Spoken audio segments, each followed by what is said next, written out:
He had 30 seconds to live. The monitor screamed. His chest had stopped moving. 3 doctors stood at the door of Trauma Bay 2, and not one of them stepped inside. A soldier, decorated, 26 years old, 2 tours in Afghanistan, was dying on a gurney while trained physicians calculated their liability. Then a woman in plain scrubs pushed past all of them, climbed onto the side rail of the bed, pressed her knuckles into the soldier's sternum, and did something nobody in that room had ever seen a nurse do. His heart restarted in 41 seconds. And the first thing her supervisor said afterward was, "You're going to lose your license for this." If you've ever been dismissed by someone who had no idea what you were capable of, stay with this story until the very end. Subscribe to our channel so you never miss the next one, because we release stories like this every week, stories about quiet people who carried more than anyone knew. Hit the like button and drop a comment telling us the city and country you're watching from. We love seeing how far these stories travel. Now, let's go back to the beginning. The morning Claire Donovan almost lost everything started the same way. Every morning started at Harwick Memorial Hospital, with someone dumping their worst assignment on her. Donovan. Linda Brooks didn't look up from the nursing station. She was flipping through a clipboard with the practiced indifference of someone who had spent 15 years making sure other people knew exactly where they stood. You've got beds 11 through 16. Bed 14 is a post-op abdominal, still draining, and bed 16 is the combative psych hold from last night. I'm putting Tanya on the west corridor. Claire picked up her badge from the locker and clipped it to her scrubs. What happened to the rotation schedule? I adjusted it. You adjusted it so Tanya gets 4 stable patients, and I get a draining post-op and a combative hold. Linda finally looked up. She had a way of looking at people that communicated, without a single word, that their opinion had no weight in any room she occupied. If you have a problem with the assignment, you can take it to Dr. Mercer. Claire didn't answer. She took the clipboard. This was Harwick Memorial in the city of Callaway, Montana, a mid-sized regional hospital that served the valley communities spread across the eastern slopes of the Rockies. It wasn't a teaching hospital. It wasn't a trauma center by any official designation, though it handled more serious injuries than its classification suggested, because the nearest Level 1 trauma facility was 90 minutes away, and the mountains didn't wait for ambulances. The hospital had 312 beds, one of the highest nurse-to-patient ratios in the state, and a culture that had calcified sometime in the early 2000s around the preferences of its senior physicians. Dr. Ethan Mercer was the chief of trauma services. He was 51, tall, and had the particular kind of confidence that came not from exceptional skill, but from never having been meaningfully challenged. He published, occasionally. He had a corner office with a view of the courtyard. He referred to nurses by their last names, or sometimes not at all. Just a gesture, a hand extended in the direction he wanted them to move. Claire had worked at Harwick for 3 years. Before that, she had spent 8 years in the Army. Before that, she had grown up in a small town in eastern Oregon where her father worked the grain elevator and her mother cleaned offices on the weekend, and nobody in her family had expected her to amount to much of anything in particular. She was 32 now, medium height, with a build that people consistently underestimated, wiry, efficient, the kind of physicality that read as ordinary until you needed her to lift a 200-pound man off the floor of a hospital corridor, which she had done 3 times in the past year without asking for help. She didn't talk about the Army. She wore long-sleeved undershirts beneath her scrubs to cover the scarring on her left forearm. She kept her dark hair pulled back and her movements economical, and she worked the worst shifts because nobody ever told her she didn't have to, and she was good at them, which seemed like reason enough. Bed 14 was a 57-year-old man named Gerald, who had come through an emergency cholecystectomy 2 days prior and was running a low-grade fever that the attending had documented as expected post-operative response. Claire had a different read. She checked his drain output, higher than charted, and took his temperature herself. It was 101.4.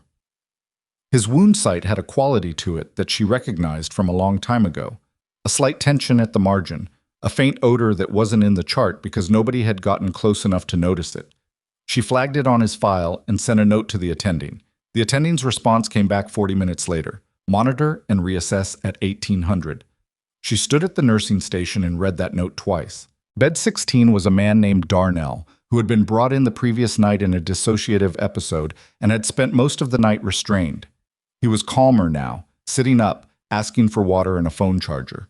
Claire got him water, asked a tech to find a charger, and sat with him for 4 minutes while he told her, in fragments, about the last week of his life. She listened without redirecting him. When she left, she updated his chart with 3 specific behavioral observations the overnight nurse hadn't included. By 9 in the morning, she had already managed a medication discrepancy on bed 11, recalibrated a IV drip on bed 13 that was running 15% faster than ordered, and submitted 2 incident reports that she knew Linda would read and file in a drawer. That was how Claire worked, methodically, without announcement, without expecting anyone to notice. The Army Ranger arrived at 9:47. His name was Specialist Marcus Webb, 26, stationed out of Fort Harrison. He had been on leave when his truck left the highway on a mountain road 40 minutes outside Callaway. Not a dramatic accident in the sense that the vehicle hadn't rolled, but the impact had driven the steering column into his chest with enough force to fracture 3 ribs, and one of those ribs had moved in a direction it wasn't supposed to move. The paramedics had intubated him in the field. His blood pressure was falling by the time they rolled him through the ambulance bay doors. Dr. Mercer wasn't on the floor. He was in a meeting. His resident, a 3rd year named Dr. Priya Osei, called him immediately and then stood in the doorway of Trauma Bay 2 trying to manage a cascade of incoming information while the attending from internal medicine, Dr. Frank Yunt, was paged twice and didn't respond. Claire heard the radio traffic from the nursing station and was already moving. "What do we have?" she asked the paramedic, a woman named Rosa who worked the mountain routes and whose hands were steady and whose face was not. "Tension pneumo, we're pretty sure. We decompressed in the field, but his pressure keeps dropping. SAT was 78 when we pulled onto the highway. 74 now." Claire looked at the monitor. 73. She looked at Marcus Webb. 26 years old. His face was gray. His neck veins were distended. His trachea was deviated. She could see it from where she was standing. A subtle but unmistakable shift to the right that told you everything you needed to know about what was happening inside his chest. "Where's Mercer?" she asked. "In the administrative conference room," a tech said. "They're paging him." "Who else is here?" Dr. Osei appeared at her elbow. "I'm here. I've seen a needle decompression, but I've never... Has anyone called the attending from surgery?" "He's in the OR. Frank Yunt?" Not answering. Claire looked at the monitor again. 71/48. Heart rate 132. Respiratory drive failing against the intubation tube. The field decompression had been done, but it hadn't held. The needle they'd used in the ambulance had kinked or dislodged in transport, common on mountain roads, common enough that she knew exactly what she was looking at without needing anyone to narrate it for her.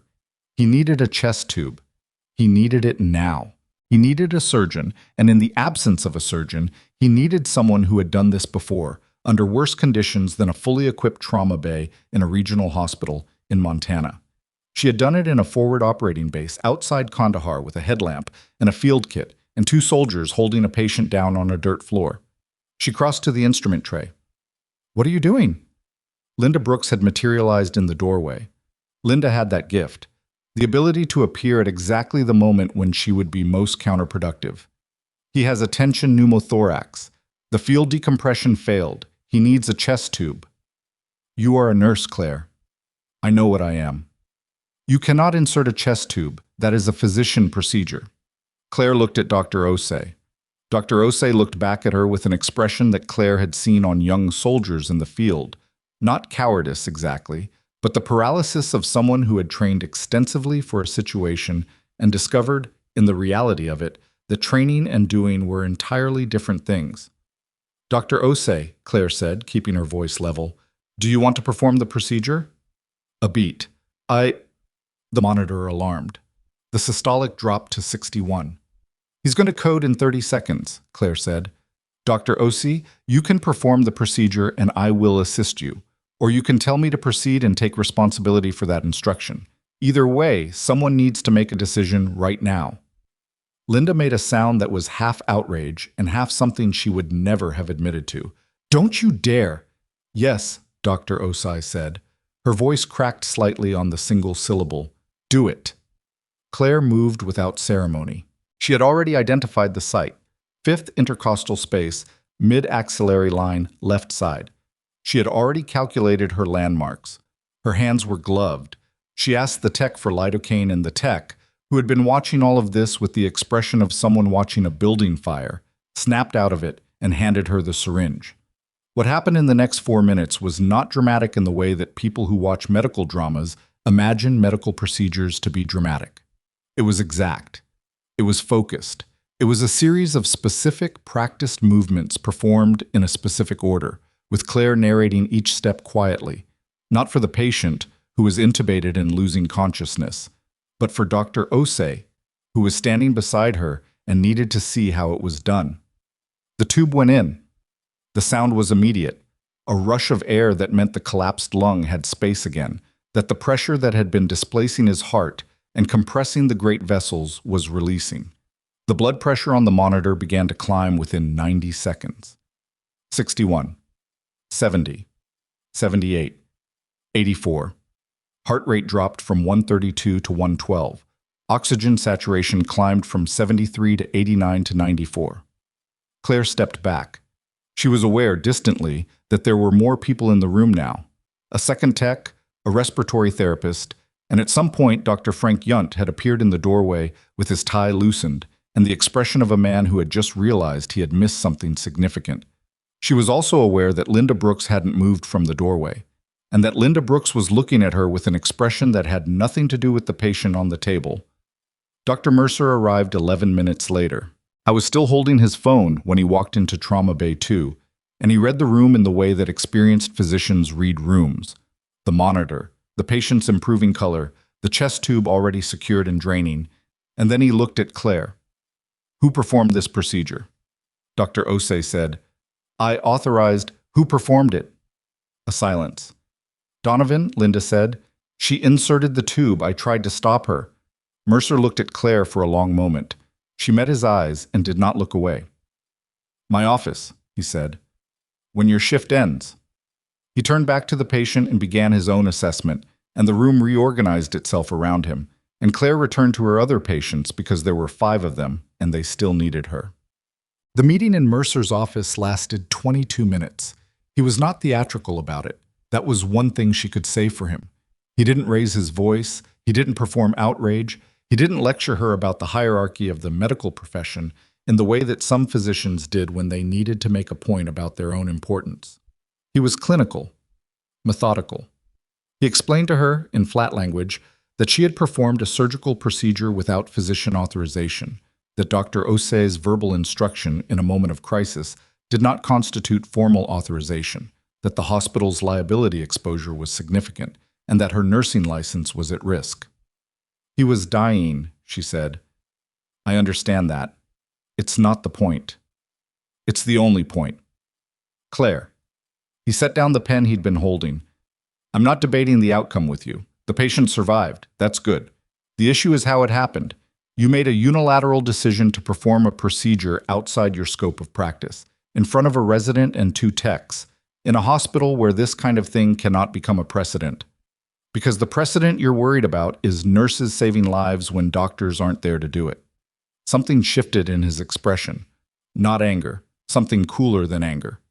I'm recommending a formal review of your clinical conduct. Linda will put you on administrative duties pending the investigation.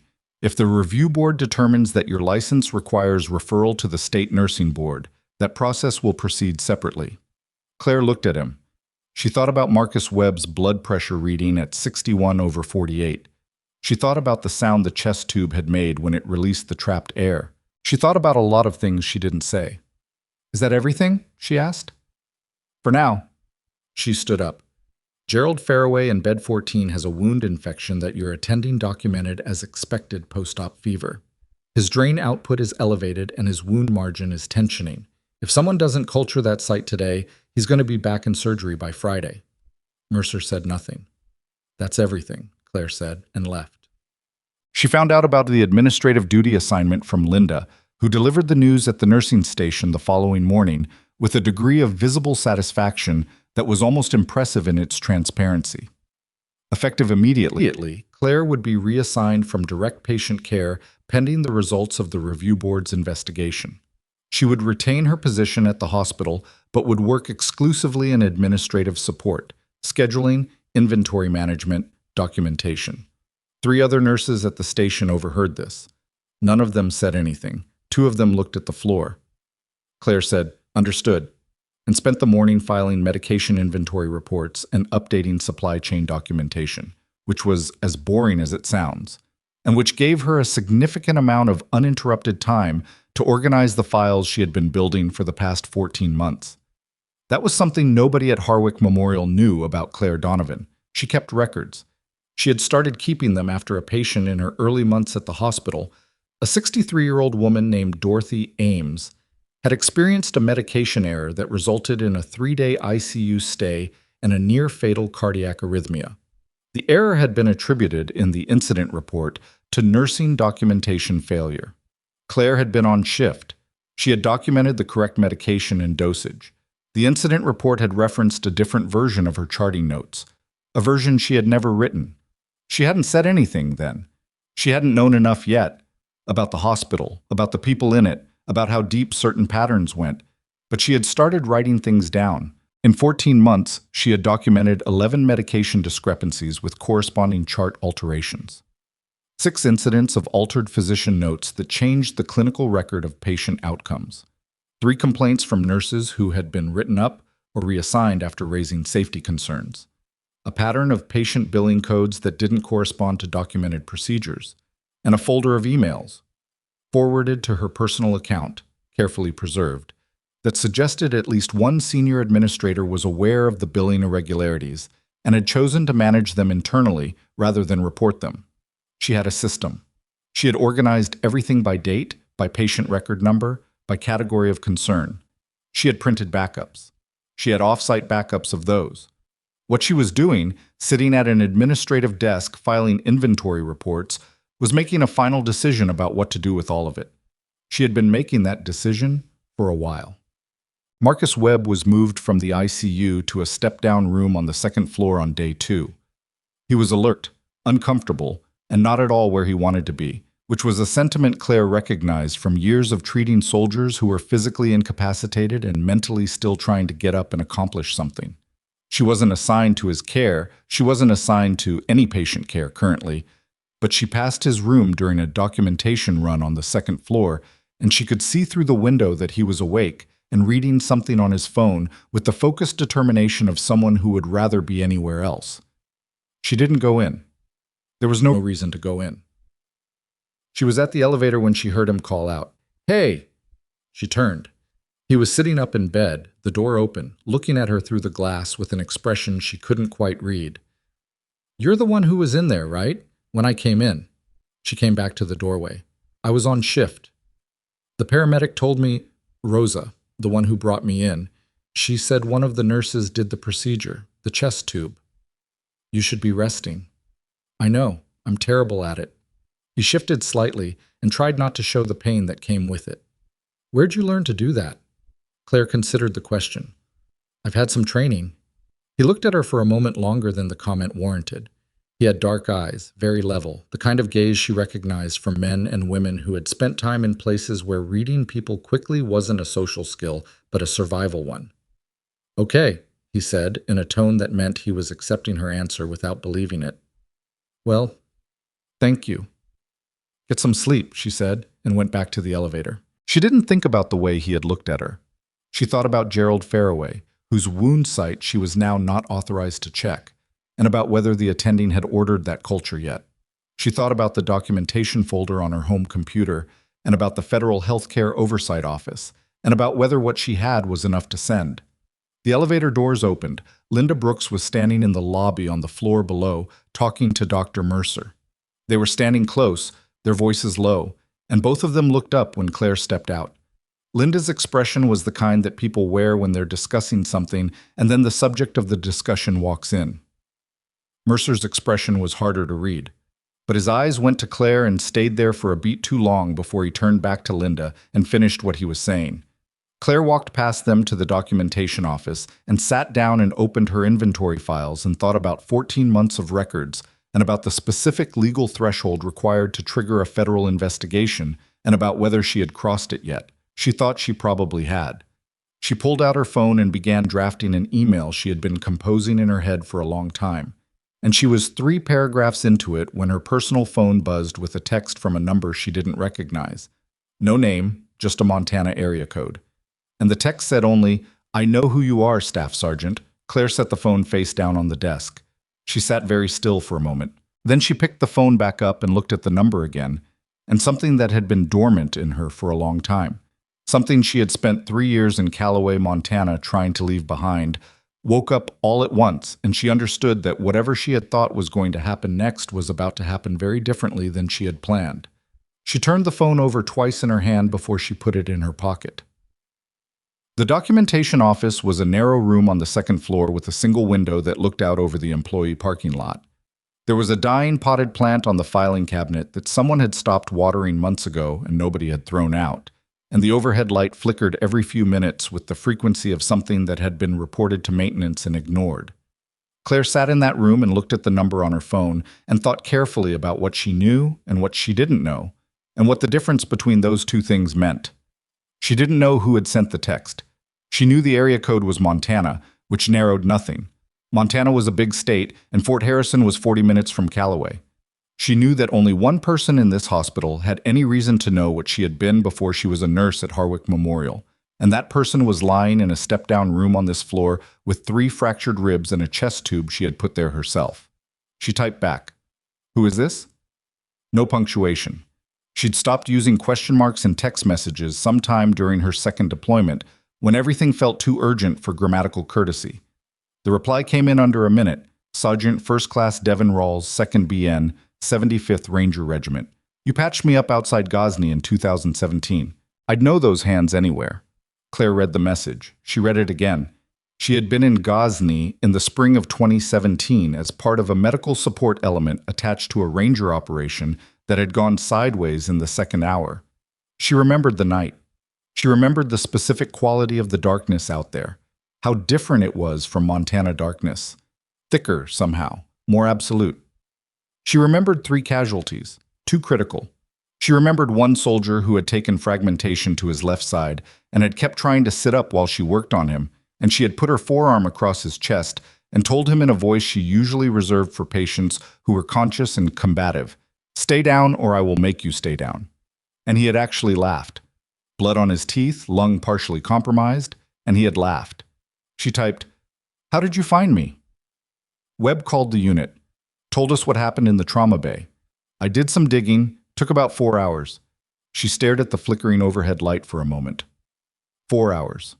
Marcus Webb had been awake in his step-down room for less than 2 days, and he had already made a phone call that had taken 4 hours to trace her from a civilian hospital in Montana back to a classified medical support element operating in eastern Afghanistan 9 years ago. She typed, "What do you want? Nothing from you. Wanted you to know we know where you are, and that Webb's CO has already been briefed. That's all." Claire put the phone in her desk drawer and sat with that information for a while. That was all. 2 sentences. The kind of message that sounded small and meant everything. She opened her inventory spreadsheet and stared at it without seeing it. But the review board convened 6 days after the incident in Trauma Bay 2. It was a committee of 4. Dr. Mercer, the hospital's chief nursing officer, a risk management representative, and an outside physician consultant who had driven up from Billings and who spent most of the meeting examining his cuticles with the expression of a man who had better places to be. Claire sat across from them in a conference room that smelled like burned coffee and carpet cleaner. She had worn her good scrubs. She had her documentation with her, organized in a folder. The incident report she had written the day after the procedure, her nursing training records, her clinical history at Harwick, her certifications. What she did not bring was the folder on her home computer. That was not for this room. Mercer opened the meeting. He was efficient about it. He summarized the incident, cited the specific procedural code she had violated, and noted that the hospital's liability counsel had reviewed the case and determined that the deviation from scope of practice represented a significant institutional exposure. The outside consultant nodded at intervals. The risk management representative took notes. The chief nursing officer, a woman named Sandra Hollis, who had been at Harwick for 23 years and who wore her gray hair in a bun that had probably looked exactly the same since 1997, asked Claire to describe her decision-making process in the moment. "His blood pressure was 61 systolic," Claire said. He had visible tracheal deviation, distended neck veins, and failed field decompression. He was going to arrest. The resident on scene was not able to proceed. The attending wasn't responding. I made a decision. You made a decision that a physician should have made, Mercer said. The physician wasn't there. Dr. Osei was there. Dr. Osei had never performed the procedure. She was paralyzed. I don't say that critically. It's a normal response in a situation like that for someone without field experience. But someone had to move. You had field experience, Sandra Hollis said. There was something in her tone that wasn't quite accusatory and wasn't quite curious. It occupied the space between those two things. I've had some training, Claire said, which was what she always said, and which was exactly as much as she ever said about it. What kind of training? The consultant asked, looking up from his cuticles for the first time. Advanced procedural certification. She slid a document across the table. All on record. The certification she handed them was real and accurate. It covered the procedural competencies she had obtained through official channels after leaving the Army. Channels that existed precisely to allow former military medical personnel to translate their skills into civilian clinical settings. What it didn't say, what no document in this room would say, was how those skills had been developed in the first place, or over how many years, or in what conditions. Mercer looked at the certification. He looked at it for slightly longer than was necessary, and something moved behind his eyes. Not doubt, exactly, but a recalibration. He was a man who was used to knowing what he was dealing with. He was starting to sense, perhaps, that he didn't entirely know what he was dealing with here. The meeting ended with the board announcing it would deliver a formal recommendation within 10 business days. Administrative duties would continue in the interim. Her employment was not being terminated, but the nursing board referral remained under consideration. Claire thanked them for their time and left the conference room and walked to the bathroom on the second floor and ran cold water over her wrists for 60 seconds, which was something she had learned to do in the Army when she needed to bring her heart rate down without showing anyone that it needed bringing down. Then she dried her hands and went back to the documentation office. On day 8 of her administrative assignment, Gerald Faraway went back into surgery. She found out from a tech who mentioned it in passing, not to her specifically, just out loud in the corridor, the way people mention things in hospitals, the constant background noise of other people's crises. Post-op wound complication, he said, abscess formation, septic. The surgery had gone fine, but he'd be in the ICU for at least 4 days. Claire processed this information and filed it precisely where it belonged, in the folder she was building, under the subcategory of outcomes that had been predictable and had not been prevented. She added a dated note. She added the names of the attending who had ignored her flag and the supervisor who had logged the original incident report. She added Gerald Faraway's patient record number and a cross-reference to the original charting discrepancy from his first admission. She made 3 copies and distributed them between her home files, an encrypted cloud folder, and a sealed envelope she had mailed to her own address as a time-stamped physical record. The folder now contained evidence of 12 medication discrepancies, 7 chart alterations, 4 retaliatory reassignments, the billing anomalies, the administrator emails, and 1 extremely clear case of a documented warning that had been ignored and had resulted in a preventable patient complication. She had not yet sent any of it anywhere. She was not sure what she was waiting for, except that she had been in enough situations where timing mattered to know that sending too early was as dangerous as sending too late. Marcus Webb's physical therapist cleared him for short corridor walks on day 9. Claire was at the nursing station near the elevator when he came out of his room moving slowly with a gait that told her his left side was still significantly restricted. He was wearing a hospital gown over sweatpants, and he had the expression of someone deeply unhappy about the indignity of the whole situation. He stopped when he saw her. "You're not supposed to be on this floor." "I'm delivering documentation to medical records," she said, holding up a folder. "Right." He started walking again, very slowly. "They suspended you." "Administrative reassignment." "Because of me." "Because I performed a procedure outside my scope of practice.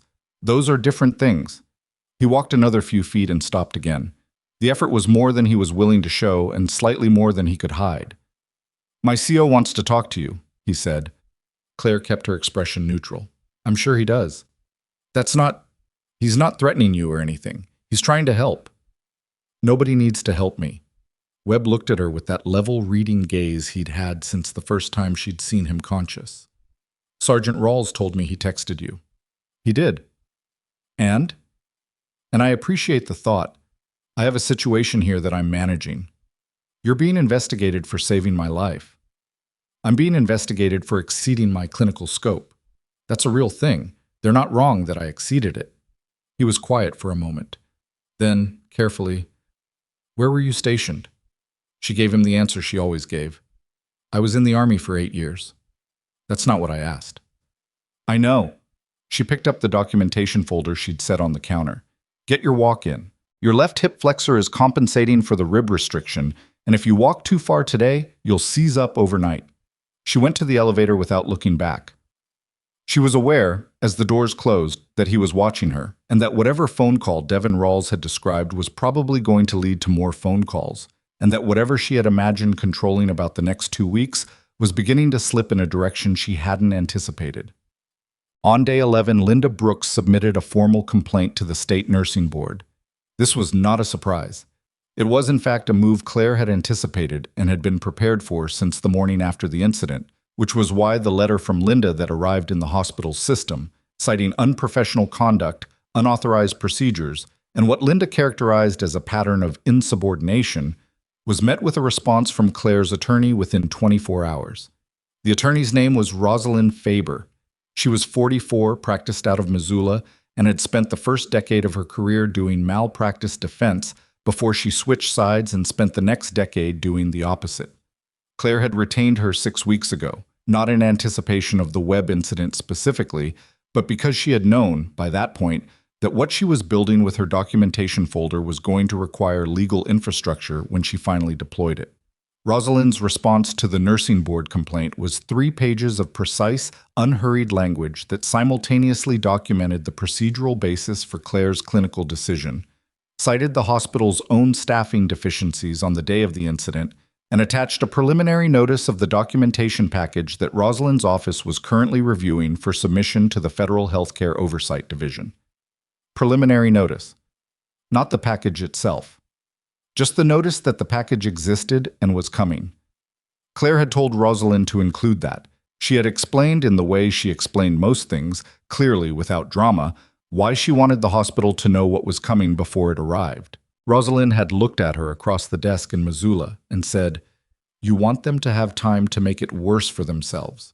And Claire had said, "I want the record to show that they had the opportunity to act and chose not to." The hospital's legal team responded to Rosalind's letter within 36 hours. The response was 6 pages, which told Claire everything she needed to know about how seriously they were taking the preliminary notice. Devin Rawls texted again on day 13. He didn't identify himself this time, just assumed she'd saved the number, which she had. Webb CO spoke with JAG. "They want to know if you need support." She typed, "Define support, legal, documentation, witnesses. Whatever it is you're building, Webb says you're building something." She sat with that for a moment. "Tell him to focus on his PT. He's focused. Also driving his nurses insane. Also," and I'm quoting him directly here, "he says you told him his hip flexor was going to seize up, and it seized up at exactly 9 p.m., and he wants you to know he finds that annoying." She almost smiled. It was the first time in 2 weeks she had come close to it. "Tell him to use a heating pad on the left side before he sleeps." Copy that. "Claire." She waited. "The unit knows who you are now. All of us." Word got around after Webb made the call. She didn't respond to that. She put the phone down and looked at the flickering light and thought about what it meant for a unit of soldiers to know who you were after years of no one knowing. And she thought it meant something, and she thought it probably didn't solve anything practical, and she thought both of those things could be true at once. Dr. Mercer called her into his office on day 15. He was not alone this time. There was a woman she didn't recognize sitting to his left. Mid-50s, good suit, the kind of haircut that said attorney without requiring clarification, and the hospital's administrator, a man named Douglas Fitch, who had run Harwick Memorial for 11 years, and who had the cultivated blandness of someone who had survived that long by never being visibly associated with anything controversial. "Claire," Mercer said. "Sit down, please." She sat. "This is Beverly Crane," he said, indicating the woman in the suit. "She's with our legal team." Beverly Crane nodded without smiling. I'll be direct, Mercer said. Our attorneys have received correspondence from a Rosalind Faber in Missoula, indicating that you're in the process of submitting a documentation package to federal oversight. Is that accurate? My attorney communicates on my behalf, Claire said. So yes. I said my attorney communicates on my behalf. Beverly Crane shifted slightly in her chair. Douglas Fitch looked at the surface of the conference table. We'd like to understand, Mercer said, what it is you believe you've documented. My attorney will communicate that when the time is appropriate. Claire, his voice dropped a register. Not threatening, something almost like reasoning, the tone of a man trying one last approach that wasn't adversarial. You've been here 3 years. You're a good nurse. Whatever concerns you have about operations at this hospital, there are internal channels. I used internal channels. I filed 11 incident reports in 14 months. I flagged a post-operative wound complication that was subsequently ignored and resulted in the patient's readmission to the ICU. I documented billing irregularities and chart alterations. Nothing moved. She paused. Internal channels work when the institution is willing to receive what they produce. When the institution uses those channels to identify who is raising concerns and reassign or discipline them, they stop working. Beverly Crane was looking at her now with an expression that was more focused than it had been 30 seconds ago. That's a serious characterization, Mercer said. It's a documented one. Fitch spoke for the first time. He had a careful, managed voice. Ms. Donovan, we want to resolve this constructively. If you've had concerns about patient safety that weren't adequately addressed. Mr. Fitch, Claire said, Gerald Fairway is in the ICU right now because his wound infection wasn't addressed. I flagged it on day 2 post-op. The attending documented it as expected fever. He went septic. That's not a concern that wasn't adequately addressed. That's a patient who was harmed. A silence. I think we should schedule a formal meeting with all parties present, Beverly Crane said. Her voice was neutral and slightly too careful. And perhaps legal representation for Ms. Donovan should be included. She already has legal representation, Claire said. Rosalind Faber, Missoula. You have her number. She stood up. I haven't dismissed... Mercer started. I know, I'm choosing to leave. She picked up her folder. I'll be in the documentation office if anyone needs me. She walked out of the conference room and down the corridor and into the stairwell, and she stood in the stairwell for a moment with her back against the wall and breathed in the way she had learned to breathe in the field, deliberately, from the bottom of her lungs, counting. 4 in, hold 4, 4 out. It didn't fix anything. It didn't change anything, but it gave her body somewhere to put the adrenaline that her face wasn't allowed to show. She went back to work. The black SUV appeared in the hospital's front lot on a Thursday morning. Claire noticed it because she arrived early, and it was already there at 6:47, which was before most of the administrative staff got in, and it had government plates. She noticed it the way she noticed things, without appearing to notice, cataloging the detail and continuing into the building. By 9 a.m., she had identified 2 more vehicles in the staff parking lot with the same plate configuration. By 10, she had seen a man in a suit she didn't recognize talking to Douglas Fitch's assistant near the main entrance. The man had a posture she recognized, the particular stillness of someone who was used to standing in places and watching them, making assessments without announcing that assessments were being made. She was composing an email to Rosalind when her work phone rang. It was an internal line. She picked it up. Donovan? Linda's voice. Something different in it. Tight. Slightly too controlled. There are people here asking about you. People. Men. They have federal identification, healthcare oversight, they said. And something else. Another agency. A pause. Dr. Mercer wants you to come to the administrative floor. Claire looked at the email she hadn't finished sending. She looked at the plant on the filing cabinet that was still dying, still not thrown out. She had not sent the documentation package yet. Rosalind had said it was ready, had said she could submit it any time, and Claire had said not yet for reasons she had understood intuitively but couldn't have fully articulated. A sense that the moment needed to be right, that timing was a form of strategy, that sending it too early would give the hospital time to prepare, and sending it when the investigators were already standing in the building would give them no time at all. She had not planned for investigators to be standing in the building before she sent anything. She typed 3 words to Rosalind, "Send it now." Then she stood up, straightened her scrubs, and walked to the elevator. The administrative floor was quieter than usual when she stepped off. The normal background hum of phones and keyboard clicks had dropped to something lower, more cautious. 2 nurses she knew by sight were standing near the corridor junction talking in voices too low to carry, and they both stopped when they saw her, which told her the whole floor already knew something was happening. She walked to the administrative conference room and put her hand on the door handle and was about to push it open when she heard voices inside, Mercer's voice, and Fitch's, and 2 others she didn't recognize, and she registered, with a clarity that felt very cold and very calm, that whatever was happening in that room had not started because of her documentation.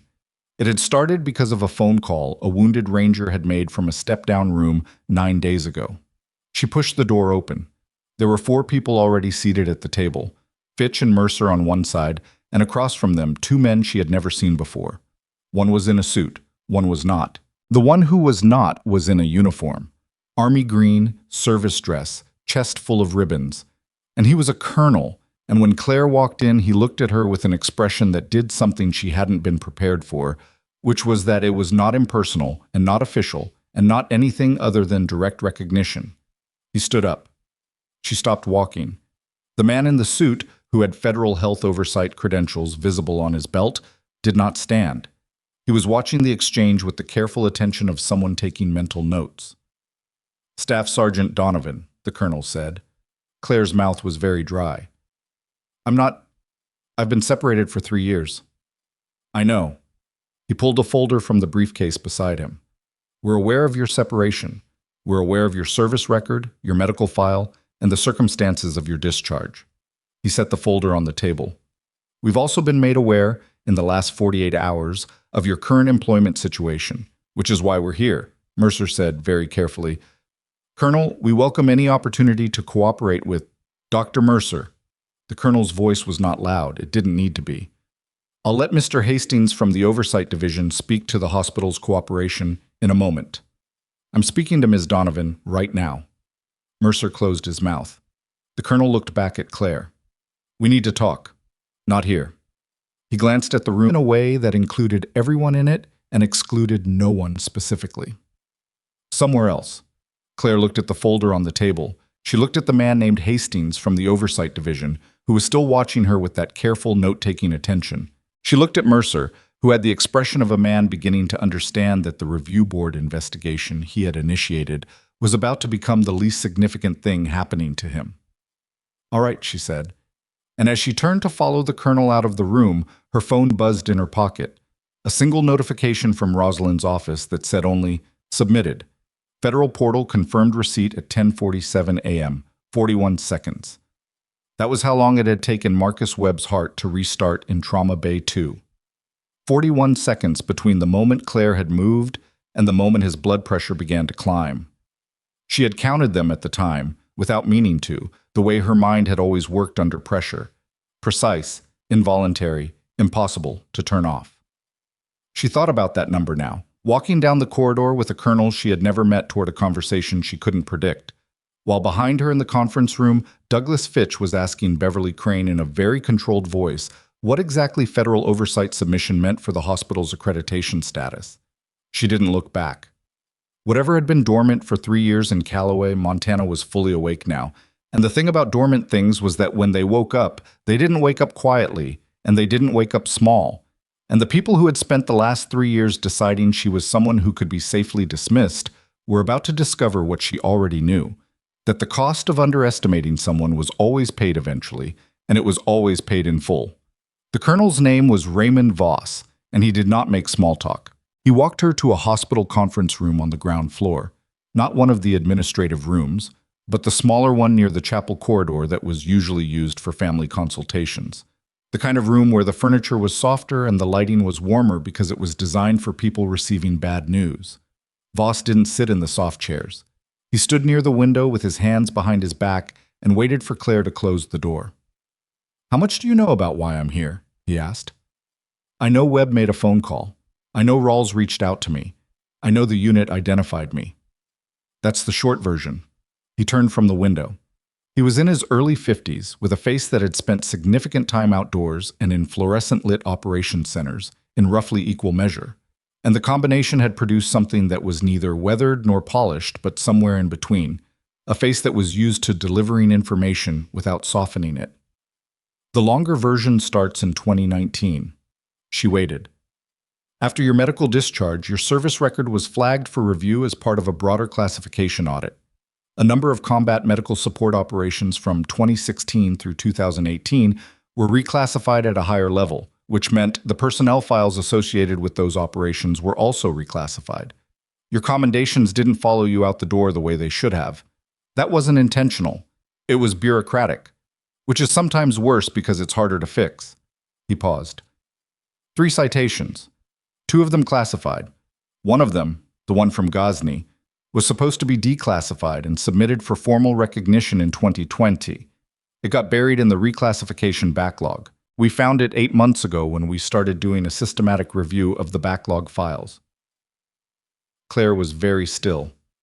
We've been trying to locate you since March, Voss said. You don't make that easy. I wasn't trying to be found. I know. He said it without judgment. Webb's call accelerated a process that was already in motion. We were 3 weeks from having a current address through standard search channels. He got us here in 48 hours. She looked at a point on the wall past his left shoulder. The thing about receiving information you had trained yourself not to want was that your body responded before your mind had finished processing it. A tightness in the chest that wasn't grief and wasn't quite relief, and was something in between that didn't have a common name. What does this mean practically? She said. Practically, it means we're here for 2 reasons. One is you. The other is what Specialist Webb told us about this hospital, which was subsequently confirmed by what your attorney submitted this morning to the Federal Oversight Portal. He picked up the folder from the table. Mr. Hastings, who you met briefly, is from the Office of Inspector General, Healthcare Division. He's been assigned to review your documentation package. That review is now formal and active. I know what I submitted. I know you do. I'm telling you that it's no longer in the preliminary stage. Hastings has authority to compel records, interview personnel, and refer criminal findings to the Department of Justice. That authority is now active at this hospital. He looked at her steadily. Whatever has been happening here, it's about to get a great deal more visible. Claire thought about Gerald Faraway in the ICU. She thought about Dorothy Ames and the altered incident report from 3 years ago. She thought about 11 medication discrepancies and 7 chart alterations and 4 nurses who had been quietly reassigned for asking questions. And she thought about how long she had been sitting in a documentation office with a dying plant on the filing cabinet waiting for the right moment. What about the nursing board complaint, she said. Linda Brooks's complaint? Yes. Voss actually made a sound that was almost, but not quite, a laugh. Given what's in your service record and what Hastings is currently reviewing, I think Ms. Brooks is going to find that particular complaint receives very little attention in the coming weeks. She didn't go back to the documentation office after that. Voss asked her to stay available on the hospital grounds, which she was willing to do, and she spent the next 3 hours in the hospital cafeteria with a cup of coffee that went cold in 40 minutes and a clear sight line to the main corridor where she could see foot traffic without appearing to watch it. She watched the hospital move. She watched the ordinary business of a mid-sized regional medical center continue around the edges of something that was quietly pulling the floor out from under it. She saw 2 of Hastings' people. She identified them by their posture and their visitor badges, and the way they walked with the specific purposefulness of people executing a plan rather than navigating a building. Go into the medical records department at 11:15. They were in there for a long time. At 12:40, she saw Douglas Fitch cross the lobby with Beverly Crane and 2 other people she didn't recognize, but whose briefcases identified them as additional legal representation.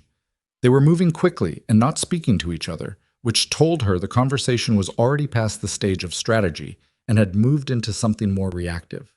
At 1:10, Linda Brooks walked through the cafeteria on her way to somewhere, and she saw Claire at the table, and she stopped. They looked at each other. Linda's face was doing something complicated that it didn't usually do. She was not a woman who wore her inner states visibly as a rule. Her competence as a charge nurse had always rested partly on a kind of granite impassivity that other people mistook for confidence. But right now something had cracked in the surface of it, And what was showing through was not quite fear and not quite calculation, but a mixture of both that was watching Claire the way you watched something you were trying to determine the exact dimensions of. "You did this," Linda said. Not loudly, not accusingly, even, just as a statement of fact she was testing out. "I documented what I observed," Claire said, "for 14 months. Yes." Linda stood there for another moment. Then she said, "I didn't alter any charts." Claire looked at her. "I know what I documented, and I know what I can substantiate. If you didn't alter charts, that will be clear in the review." It was the most honest thing she could offer the woman, and she watched Linda receive it with the expression of someone who had spent years being certain about the power dynamics in a particular institution and was now doing rapid, unhappy arithmetic about what that certainty had actually been worth. Linda left without saying anything else.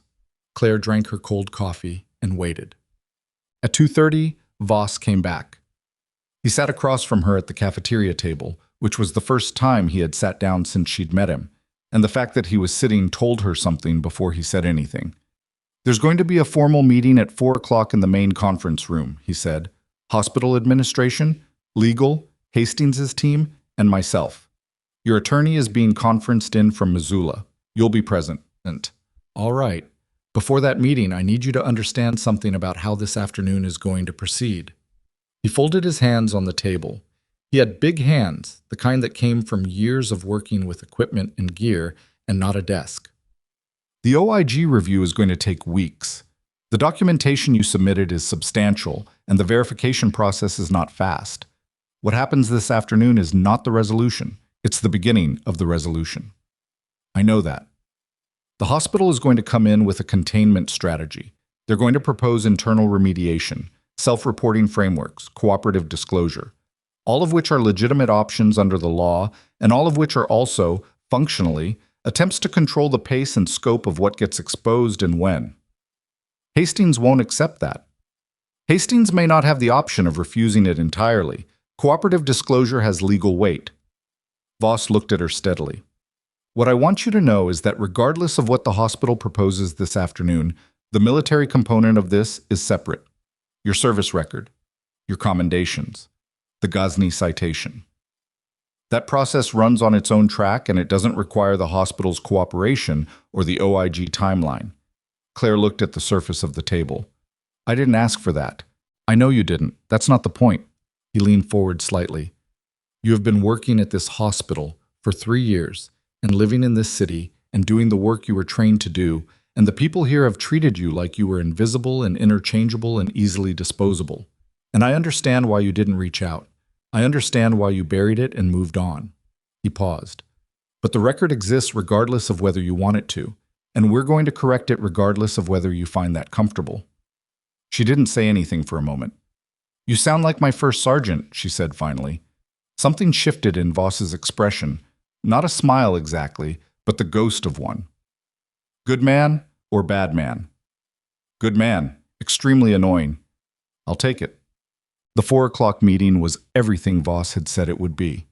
Beverly Crane led with the cooperative disclosure framework within the first 6 minutes, which was faster than Claire had expected, and suggested the legal team had been working on this approach since before noon.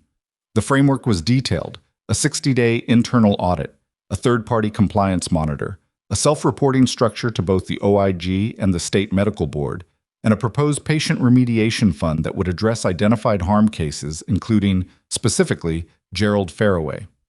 Rosalind Faber, conferenced in from Missoula on a laptop screen at the end of the table, said, "The 60-day audit window is not acceptable given the active patient safety concerns documented in my client's submission.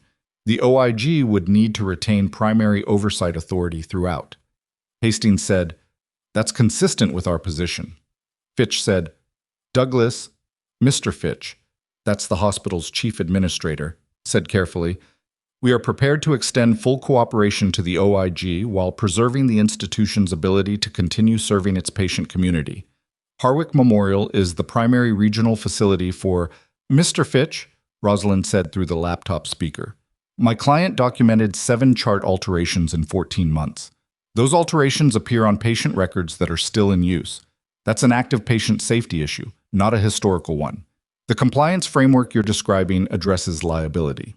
It doesn't address the records that are currently incorrect. A silence. Which records?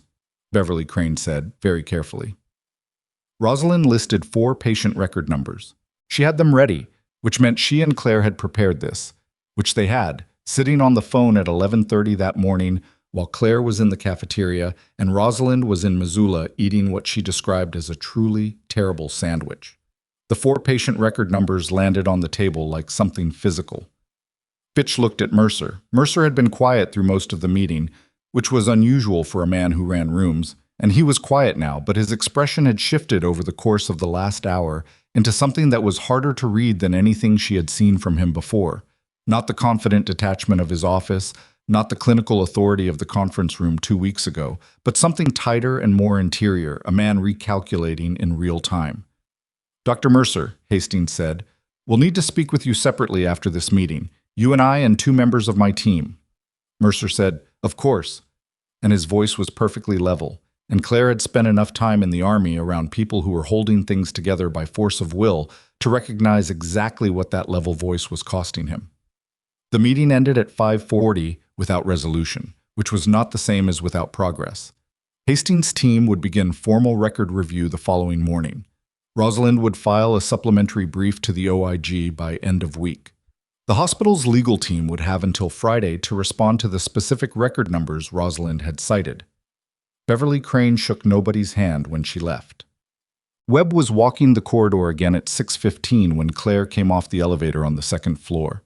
He had added a longer loop to his circuit, down to the end of the east wing and back, and he was managing it with slightly less visible effort than before, which was real improvement at this stage of rib recovery. How'd it go? He said. Long. That's not an answer. It's the one you're getting. She fell into step beside him, adjusting to his pace without thinking about it. How's the left side? Terrible. The heating pad helped. I'm still annoyed about it. He walked another 20 feet. Rawls texted me. Said Voss was here. He was. And? And things are moving. Webb stopped walking. He turned to look at her with that direct reading gaze, and she recognized in it something she hadn't seen directed at her in a long time. Not concern exactly, but the particular attention of someone who actually wanted to know how she was doing with all of it, not just with the strategic elements or the legal components, but with the fact of being found after 3 years of not being found. I'm fine, she said, before he could ask. I didn't say anything. You were going to. He almost smiled. What happens to you after all this? That's a long way off. I know. I'm asking anyway. She looked down the corridor. It was the end of a shift change, and the floor was quieter than it had been an hour ago, the particular quiet of a hospital at twilight, when the day staff has left and the night staff hasn't fully settled in yet. I don't know, she said, which was the truth, and felt strange to say because she had spent 3 years operating from a position of knowing exactly what her next move was, and right now the next several moves were genuinely unclear. That doesn't scare you? Most things don't scare me. Most things, he said, noting the qualifier. She looked at him. Go finish your walk, Webb. You need the circulation. The next 4 days had a particular quality that Claire recognized from operational timelines, the strange compression of time that happens when a situation is developing faster than the participants can fully process, but has not yet reached its decisive point. Things were moving. Evidence was being reviewed. Meetings were being held in rooms she wasn't in, producing decisions she wouldn't hear about until later. She continued to work administrative duties because nobody had officially lifted the reassignment, and she continued to file inventory reports and documentation updates. And she continued to exist in the hospital's background the way she had always existed in it, which was to say, present, functional, and largely unremarked upon by the people who had created the situation she was now watching dismantle. Hastings' team found the billing anomalies on day 2 of their review. She knew because Rosalind called her at 7 in the morning to tell her, and Rosalind's voice had the quality of a person trying to be professional about something that was actually significant. The anomalies were systematic, not isolated billing errors, but a pattern of upcoding that had been running for at least 4 years, submitted under physician authorization codes that, in several instances, corresponded to procedures that had not been performed or had been performed differently than documented. How significant, Claire said. Significant enough that Hastings has already been on the phone with the DOJ Healthcare Fraud Unit. A pause. Claire, this is bigger than we thought. I documented what I saw. You documented the edge of something. The center of it is, they're still mapping it, but the preliminary numbers are significant. We're talking about falsified billing over at least 4 years, potentially involving multiple physicians. Claire sat with that. Mercer, she said, he's a person of interest. He's not the only one. Hastings isn't sharing details with me yet, but the fact that he called the DOJ unit on day 2 tells you something about what they're finding. Another pause. You okay? Yes. This is going to get a lot more visible, Claire. I want you prepared for that. I'm prepared. She wasn't entirely prepared. That was the honest answer, the one she didn't give Rosalind because there was no productive purpose in giving it. She had built the documentation folder. She had retained the attorney. She had spent 14 months waiting for the right moment, and she had deployed everything she had at the right time, and it had worked. And now the thing that she had set in motion was larger than she had been able to fully see from the ground level of it, and the people who were going to be affected by it were more numerous than just Mercer and Linda. And there was a part of her that had known this, and a part of her that was only now understanding it with the full weight of what understanding actually meant. She went back to her inventory reports, and she filed them accurately and completely, and she waited. On the morning of the 5th day, Dr. Priya Osei found her in the documentation office. Osei knocked on the open door. She was in her resident whites, and she had the look of someone who had been awake for longer than her shift technically required, and she stood in the doorway with her hands in her pockets and said, "Can I come in?" Yes. Osei came in and looked at the dying plant and looked at the flickering light and sat down in the chair across from Claire's desk. I gave a statement, she said, to the OIG people yesterday. Okay. I told them what happened in the trauma bay, all of it. Not just the procedure, but everything I observed in the days after. Mercer's meeting with Linda, the way the review board was framed. She stopped, looked at her hands. I should have said something earlier, before any of this. You're saying it now. I was scared. She looked up. I know that's not an excuse. I was scared of the license review, scared of my residency, scared of... It's not a good reason. It's a real one. Claire watched her. Osei was 28, maybe 29, and she had good instincts. Claire had seen that in the trauma bay, the way she'd moved, the way she'd absorbed information. But she was in the phase of a medical career where the institution you're embedded in has enormous power over your future, and that power had a way of making people very quiet about things they should have said out loud. What you did yesterday took more courage than most people in this building have shown in the past 2 weeks. Osei nodded slowly. She didn't look entirely comforted by this, which was appropriate because Claire wasn't trying to make her feel better. She was just saying what was accurate. Is there anything I can do? Osei said. Going forward, anything useful. Keep doing what you're doing. See your patients clearly. Document what you see. Don't let anyone adjust that. That sounds like advice for the rest of my career. It is. Osei almost smiled. She stood up to leave, then paused at the door. He recognized you, in the trauma bay. Webb. Not then. Not right in the moment. But by the next morning. He said the way you moved was the most specific thing he'd ever seen, and he knew before he made any phone calls that you'd done this in a real situation. She paused. I just thought you should know that's how it started.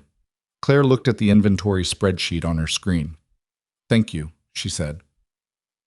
After Osei left, she sat in the quiet of the documentation office and thought about what it meant.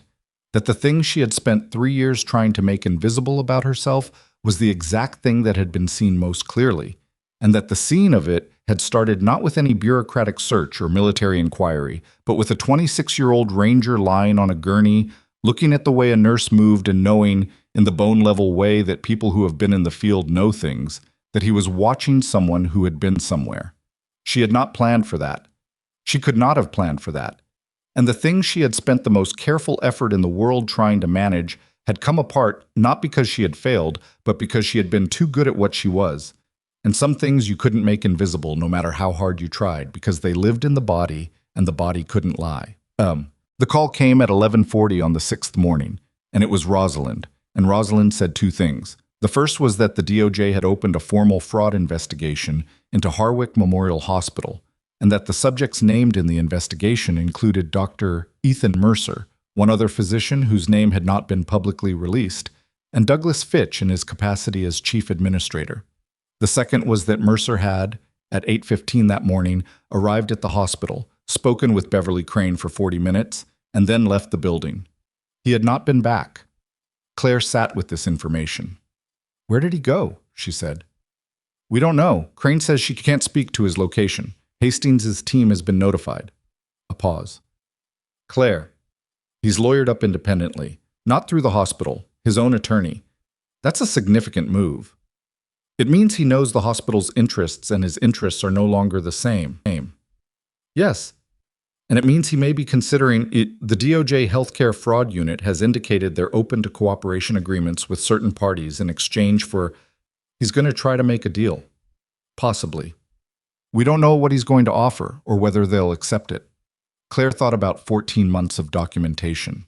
She thought about 7 chart alterations and 4 years of upcoded billing, and Gerald Faraway in the ICU, and Dorothy Ames 3 years ago with a near-fatal cardiac arrhythmia from a medication error attributed to nursing documentation failure. "Whatever he offers them," she said, "he can't alter what's in the record." "No, he can't." Rosalind's voice was measured and careful. "I want you to know that your position is solid. Your documentation is solid. Whatever he says or doesn't say, the physical record you compiled is the foundation of this investigation, and it is not going anywhere." "I know." After she hung up, she went to the nursing station on the 2nd floor, not for any particular clinical reason, but because she needed to move, needed to be somewhere other than the documentation office. And she was standing at the counter writing nothing in particular when Sandra Hollis, the chief nursing officer, came around the corner. Hollis stopped. She was carrying a coffee mug and a folder, and she looked at Claire with the expression she had worn in the review board meeting. That quality of not quite accusatory, not quite curious, the expression of a woman who had been at this hospital for 23 years and was currently doing a great deal of internal accounting about what that meant. "Your reassignment is lifted," Hollis said. "Effective today. You can return to patient care." Claire looked at her. "Did the review board reach a decision?"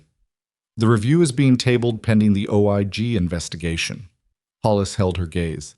"You're reinstated to your full nursing duties, beds 11 through 16 on day shift." It was the same assignment she'd had the morning everything started. Same beds, same patients, roughly. The wheel had come all the way around. "Understood," Claire said. Hollis turned to leave. Then she stopped, not quite turning back. "For what it's worth," she said to the middle distance, "I flagged the Faraway situation when I reviewed his chart last week, before any of this. I want that on record."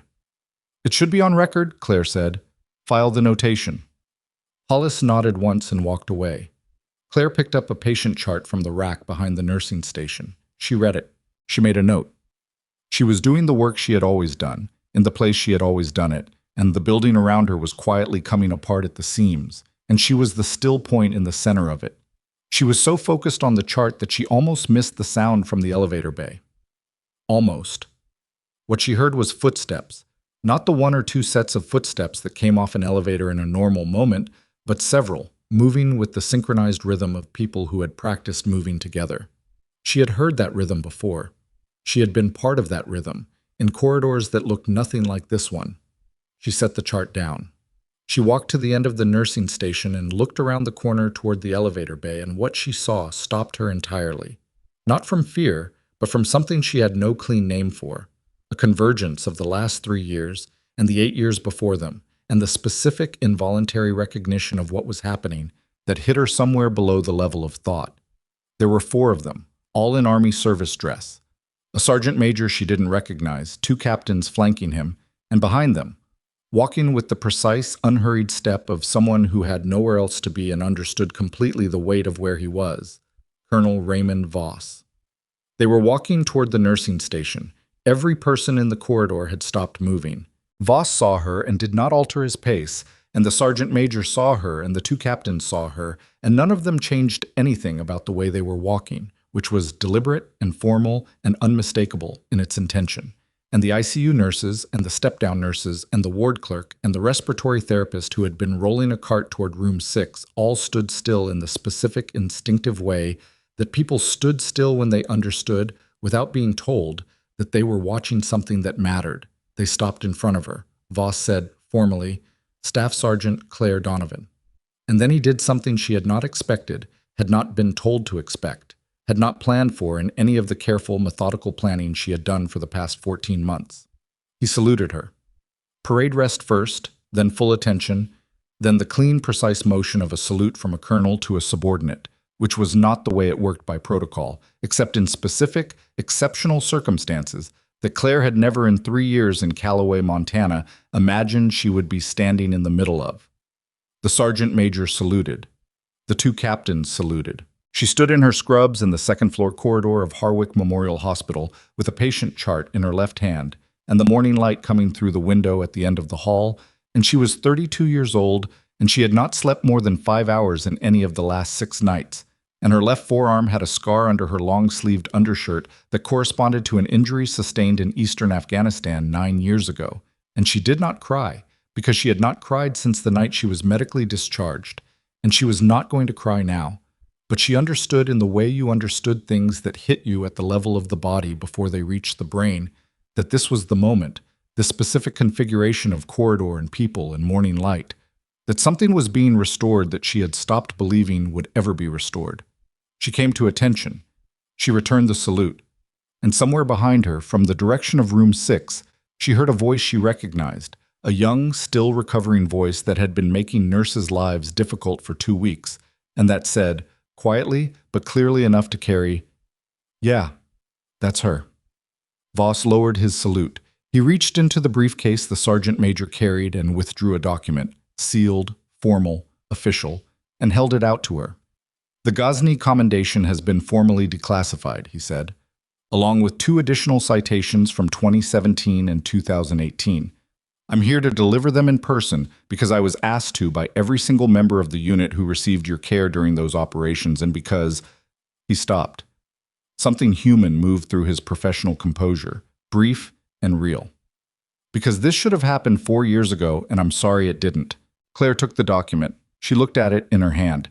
She had built a documentation folder and retained an attorney and sent a submission to a federal oversight portal and watched a DOJ investigation open and a hospital's legal strategy begin to collapse. And she had done all of it correctly and methodically, and with the particular patience of someone who understood that justice was a process and not an event. And none of that, not one piece of it, had prepared her for the weight of a sealed commendation in her hand in a hospital corridor, while the man in the bed down the hall said quietly, "That's her." She was still standing there, document in hand, when her pager went off. Not her personal phone. Her clinical pager, the one she had been given back 2 hours ago when Sandra Hollis reinstated her to patient care. The number on the readout was Trauma Bay 2, and the code beside it was the one that meant they needed someone who knew what they were doing, right now, and there was no time for anything else. She looked at the pager. She looked at the document in her hand. She handed the document to Voss without a word, turned, and walked fast toward the stairwell. And Voss watched her go with an expression that was somewhere between surprise and something that wasn't quite surprise at all. And the sergeant major said very quietly to no one in particular, "Yeah, she was always like that." And the corridor began to move again around the space where Claire Donovan had been standing, and in Trauma Bay 2 on the ground floor, the monitor was screaming, and somebody needed her, and that, for now, was the only thing that mattered. She hit the stairwell door at a run. 2 flights down, through the ground floor corridor, left at the junction past radiology. She had walked this route 100 times, but she had never walked it like this. At a pace that was almost but not quite running, because running in a hospital corridor created its own cascade of problems. People stepping into doorways and carts being knocked, and the particular panic that spread through a ward when staff moved too fast. She moved at the exact speed that was fastest without being visible as emergency, which was a skill she had developed in the Army and had used, since then, every time her pager went off.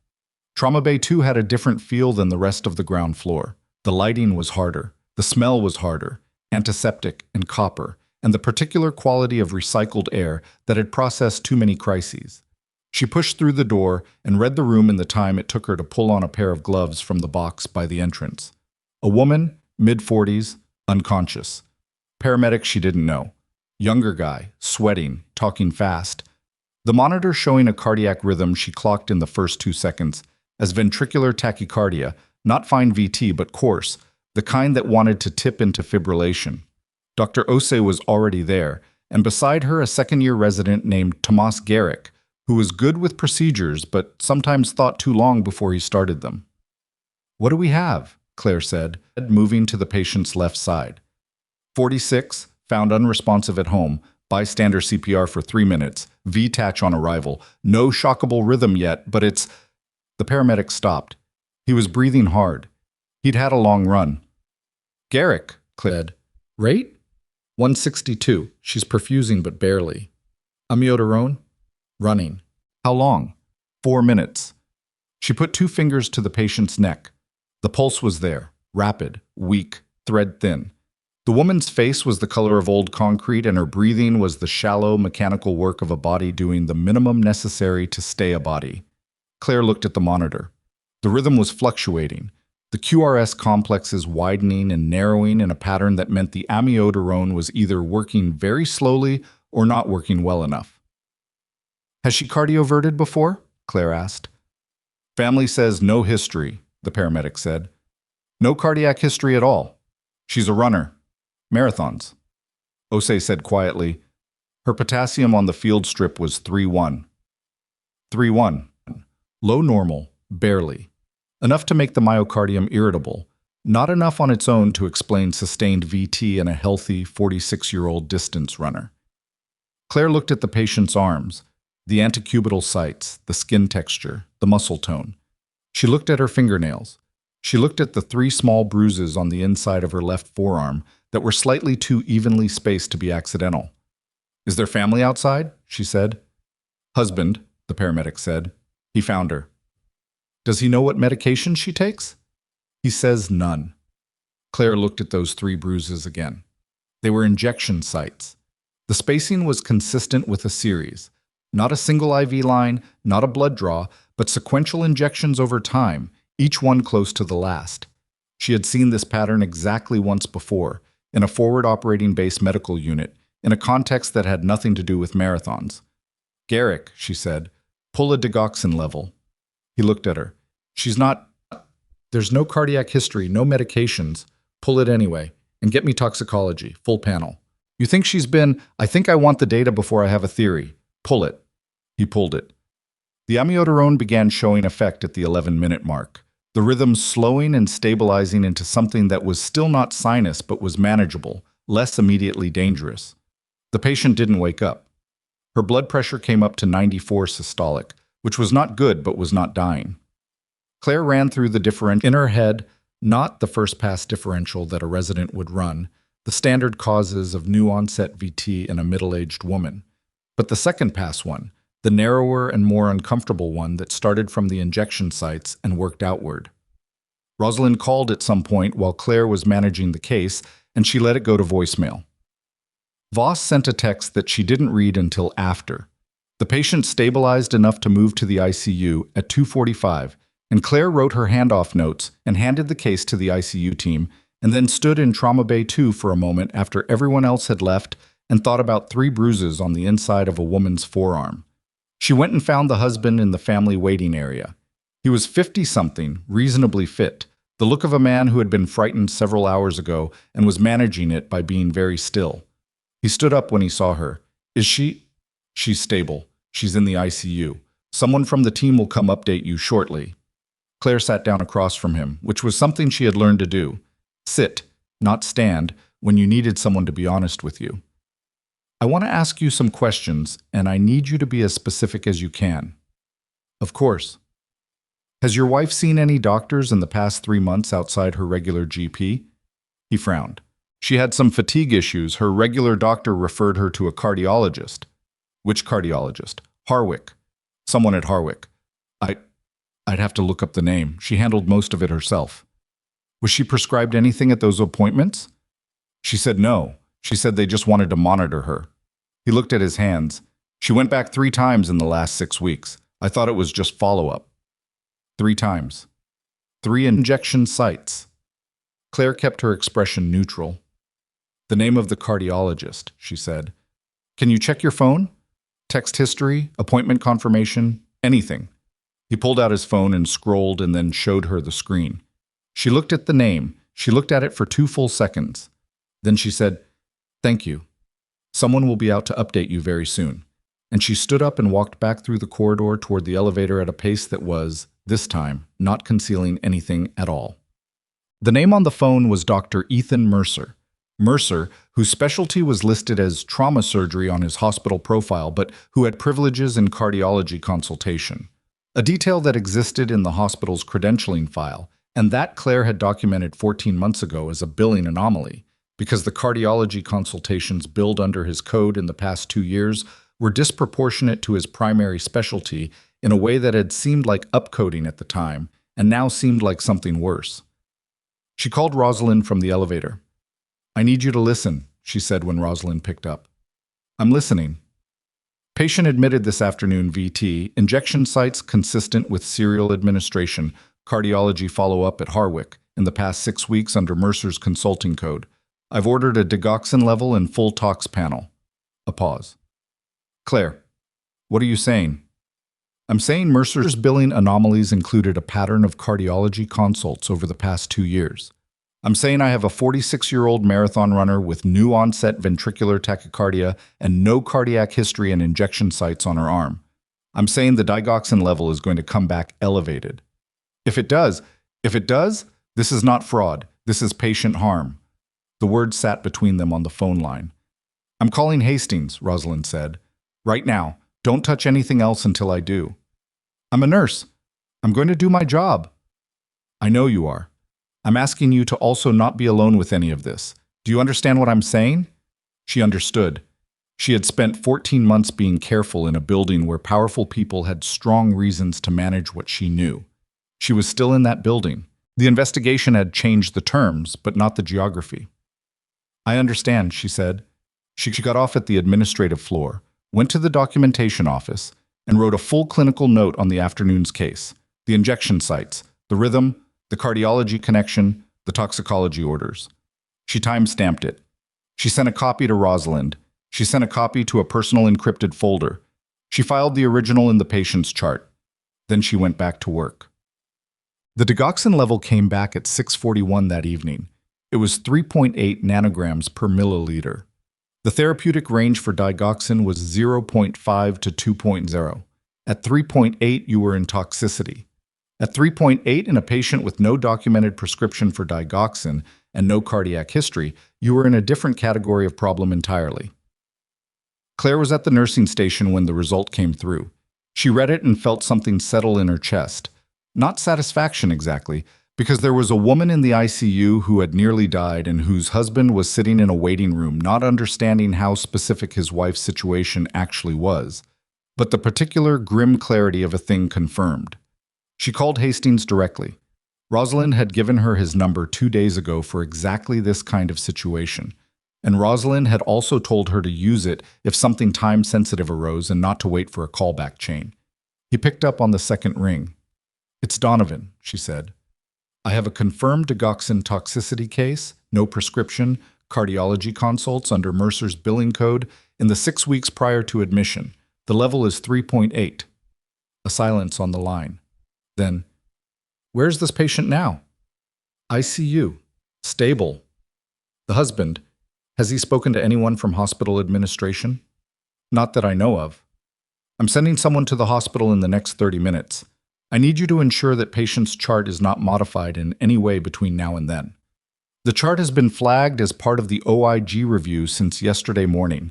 Any modifications would trigger an audit alert." "Good." Another silence. "Donovan, does Mercer know about this patient?" She thought about that. "He hasn't been in the building since yesterday morning.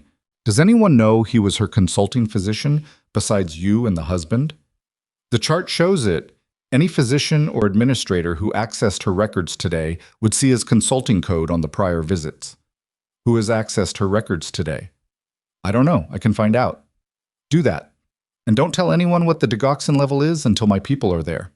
She found out by pulling the chart access log, which the OIG review had preserved in its current state as part of the record compel. 7 accesses in the past 8 hours. The 2 residents, herself, the ICU nurse who took the handoff, the ICU attending, and 2 others. One was a billing code she didn't recognize. The other was an administrative access that had occurred at 5:52, 49 minutes before the digoxin result came through, under Douglas Fitch's system credentials. Fitch. She looked at the timestamp, 5:52. The digoxin result had posted at 6:41, which meant Fitch had accessed the chart before the result was in. He had accessed it in the window between the patient's ICU admission and the tox results, the window when the chart showed an unexplained VT case with cardiology follow-up under Mercer's code. She sent the access log to Rosalind and to Hastings with a single line. See timestamps. Hastings people arrived at 7:15. There were 3 of them, and they were not from the Healthcare Oversight Division.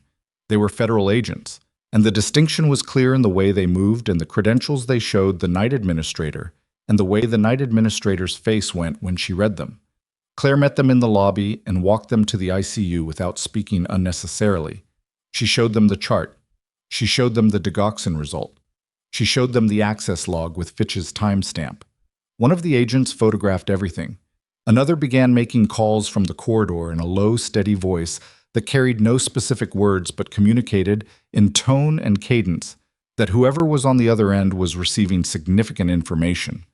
The third agent, a woman named Yardley, sat down with Claire in a consultation room off the ICU corridor and took a formal statement.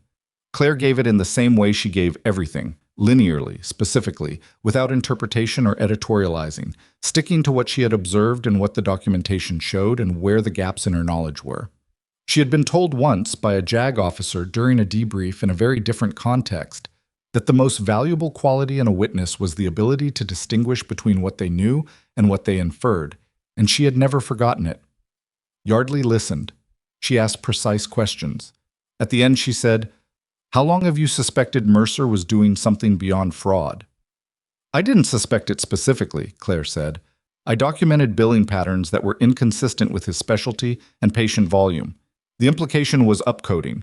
The actual mechanism wasn't something I could determine from billing records alone, but the injection sites today.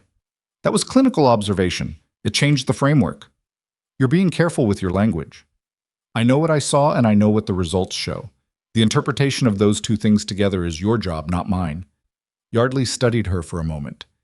He had 11 cardiology consultation patients in the past 24 months billing under his code. We identified that in the first 2 days of the OIG review. We were treating it as upcoding. We need to pull all 11 patient files now. Claire thought about 11 people who had gone to a hospital for cardiac monitoring and come away with something they hadn't asked for. She thought about the woman in the ICU who ran marathons and had nearly died on her kitchen floor while her husband was at work. "How fast can you do that?" she said. "Tonight." Yardley stood up. "Ms. Donovan, you need to be very careful for the next 24 hours. Mercer is not in the building, but we don't have eyes on him, and we don't know who he's been in contact with inside this hospital. Is there somewhere you can go that isn't your home address?" Claire looked at her. "You think I'm at risk?" "I think the person who built the documentation that triggered this investigation has a known address in a small city, and that Mercer is currently not locatable, and that as of tonight this case has moved significantly beyond fraud." She said it without drama. She was not trying to frighten Claire. She was stating an operational assessment with the same flat clarity that Claire herself used. "It's a precaution. I can stay at the hospital. I have a locker here. That'll work for tonight. We'll have agents in the building." She spent the night in the break room on the 2nd floor with a blanket from Linen Supply and her phone charging on the table beside her. She slept in 2-hour intervals, which was more than she'd managed during some field rotations. And she lay in the dark between intervals thinking not about Mercer or the case or what Hastings' team was pulling from 11 cardiology files, but about smaller things, the dyeing plant in the documentation office, and whether anyone had watered it yet, and what it said about institutional cultures that a plant could die on a filing cabinet for months, and nobody dealt with it because dealing with it wasn't anyone's specific job. She thought about Webb on the 2nd floor, probably awake, probably reading things on his phone, probably annoying night staff. She thought about Osei giving her statement, and what that had cost her and what it would mean for her residency going forward. And she thought about Sandra Hollis lifting the administrative reassignment without being asked, and what it meant that a woman who had been at this institution for 23 years had looked at the situation and chosen a side. She didn't think she had slept when her phone vibrated at 4:17 a.m., but she must have because the vibration woke her. It was Rosalind. "They found him," Rosalind said. "Mercer?" His attorney called the DOJ at 2 a.m. He wants to cooperate. He's offering a full statement in exchange for consideration on the sentencing guidelines. A pause. "Claire, he's not offering to talk about the fraud. He's offering to talk about the cardiology patients, all 11 of them." She sat up in the dark break room. The blanket fell off. "He did this to all 11. We don't know the full scope yet. The attorney is saying Mercer will detail everything, method, frequency, what he was doing and why, in exchange for a cooperation agreement. The DOJ is deciding whether to accept." "What was he doing and why?" Claire said. The question felt thick in her mouth because she already knew part of the answer. The injection sites, the digoxin, the cardiac events in people with no cardiac history. But she didn't know the shape of it yet, the reason underneath the mechanism. "That's what he's offering to explain." Rosalind's voice had a quality Claire hadn't heard from her before. Not professional management, something quieter and more human than that. He was inducing cardiac events. The working theory is that he was doing it to generate ongoing cardiology cases, patients who needed repeated monitoring, repeated consultations, repeat billing, in addition to the upcoding fraud. But the attorney is suggesting there may have been additional motivations that he wants to disclose in person. Claire sat in the dark for a moment. "Additional motivations," she said. "That's the language. The DOJ is going to push for specifics before they consider any agreement." Rosalind stopped. Then, "Are you all right?" "I'm fine." "You just found out that the man who was trying to have your nursing license reviewed was also potentially—" "I know what I just found out." She said it more sharply than she meant to. She corrected her tone. "I know. I'm processing it. Take the time you need. Nothing is going to happen tonight that requires you to do anything." She thanked Rosalind and set the phone down and sat in the dark break room with the specific cold that came from a building at 4 in the morning when the HVAC was in its overnight setting. And she thought about the woman who ran marathons and what she had thought were symptoms of a problem her body had developed on its own. And she thought about how the most insidious kind of harm was the kind where the person being harmed had no reason to look for it, had every reason in the world to trust the institution that was delivering it, and had no way to see what was happening to them without someone who knew what to look for happening to be in the room. She picked up her phone again. She opened the text thread with Devin Rawls, who was almost certainly asleep in Fort Harrison, and whose last message to her had been about heating pads. She typed, "You awake?" The reply came in under a minute. "Always. What's happening?" She told him the minimum necessary. Mercer, the patients, the DOJ call. She didn't tell him about the 4 a.m. break room or the cold or the way her hands had been slightly unsteady since Rosalind said additional motivations, and what that phrasing meant sitting in the chest of someone who had spent the last 14 months assuming this was about money. He read it and then wrote, "You've been sitting in that building alone. Agents in the building. Not the same thing. I'm calling Webb. Don't wake him up. He's already awake. He texts me at 3 a.m., complaining about night staff." Claire. She waited. "You did the right thing, every step. Don't let the scope of it make you doubt that." She set the phone face down on the table for a moment. Then she picked it up and wrote, "I know," and meant it, mostly. At 7:30 in the morning, Douglas Fitch was escorted from the building. She didn't witness it directly. She was in the corridor outside the break room, getting coffee from the machine, when she saw it through the window that overlooked the main entrance. Two of Hastings's people, flanking the hospital's administrator with the particular body language of people who were not arresting someone, but were also not giving them the option of changing direction.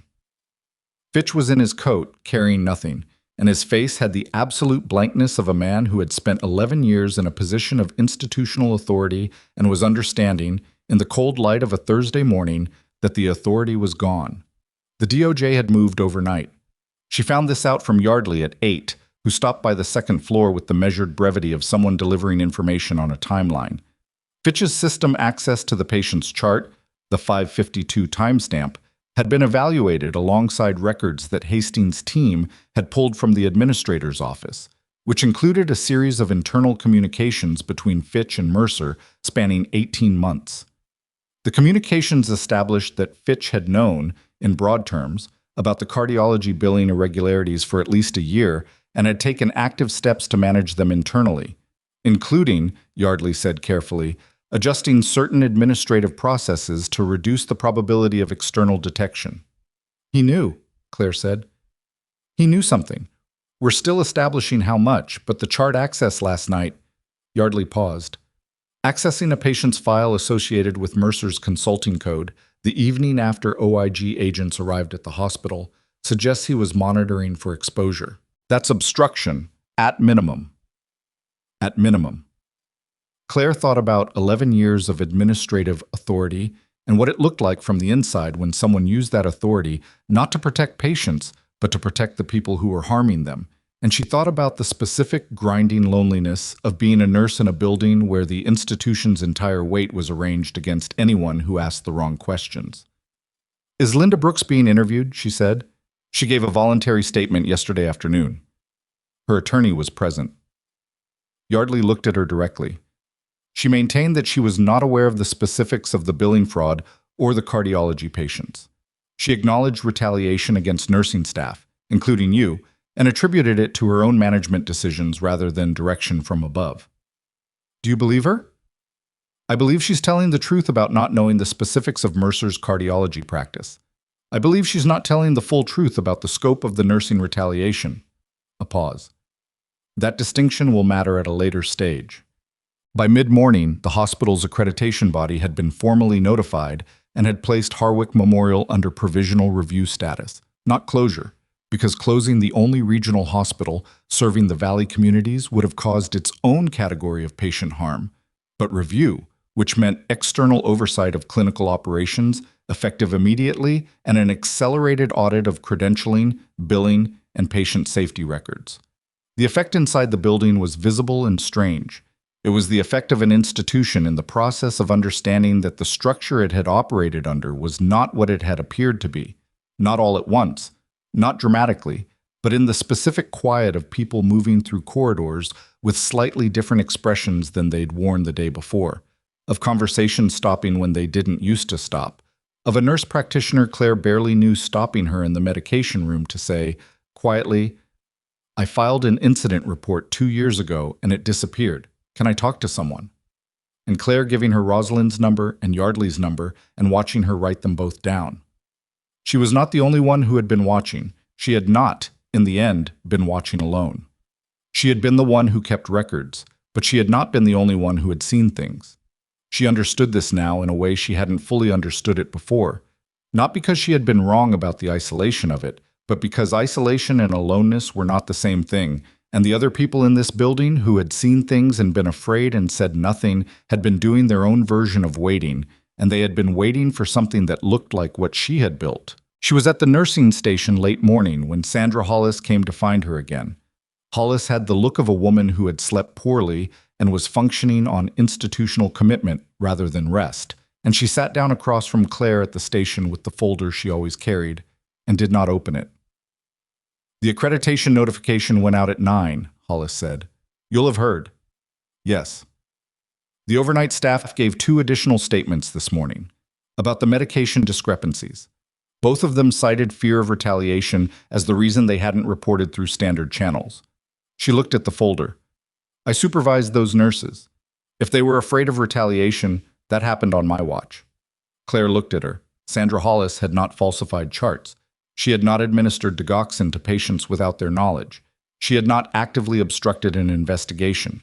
What she had done was exist as a senior figure in an institution where people were afraid, and not ask loudly enough why, and not push hard enough on the answers she received. Claire had worked under her for 3 years, and had not brought her evidence, partly because there had been no reason to trust her, and partly because the evidence had been directed toward channels with enforcement authority rather than institutional ones. "You couldn't have known the full scope," Claire said. "No, but I could have asked more questions." Hollis met her eyes. "I'm going to ask them now."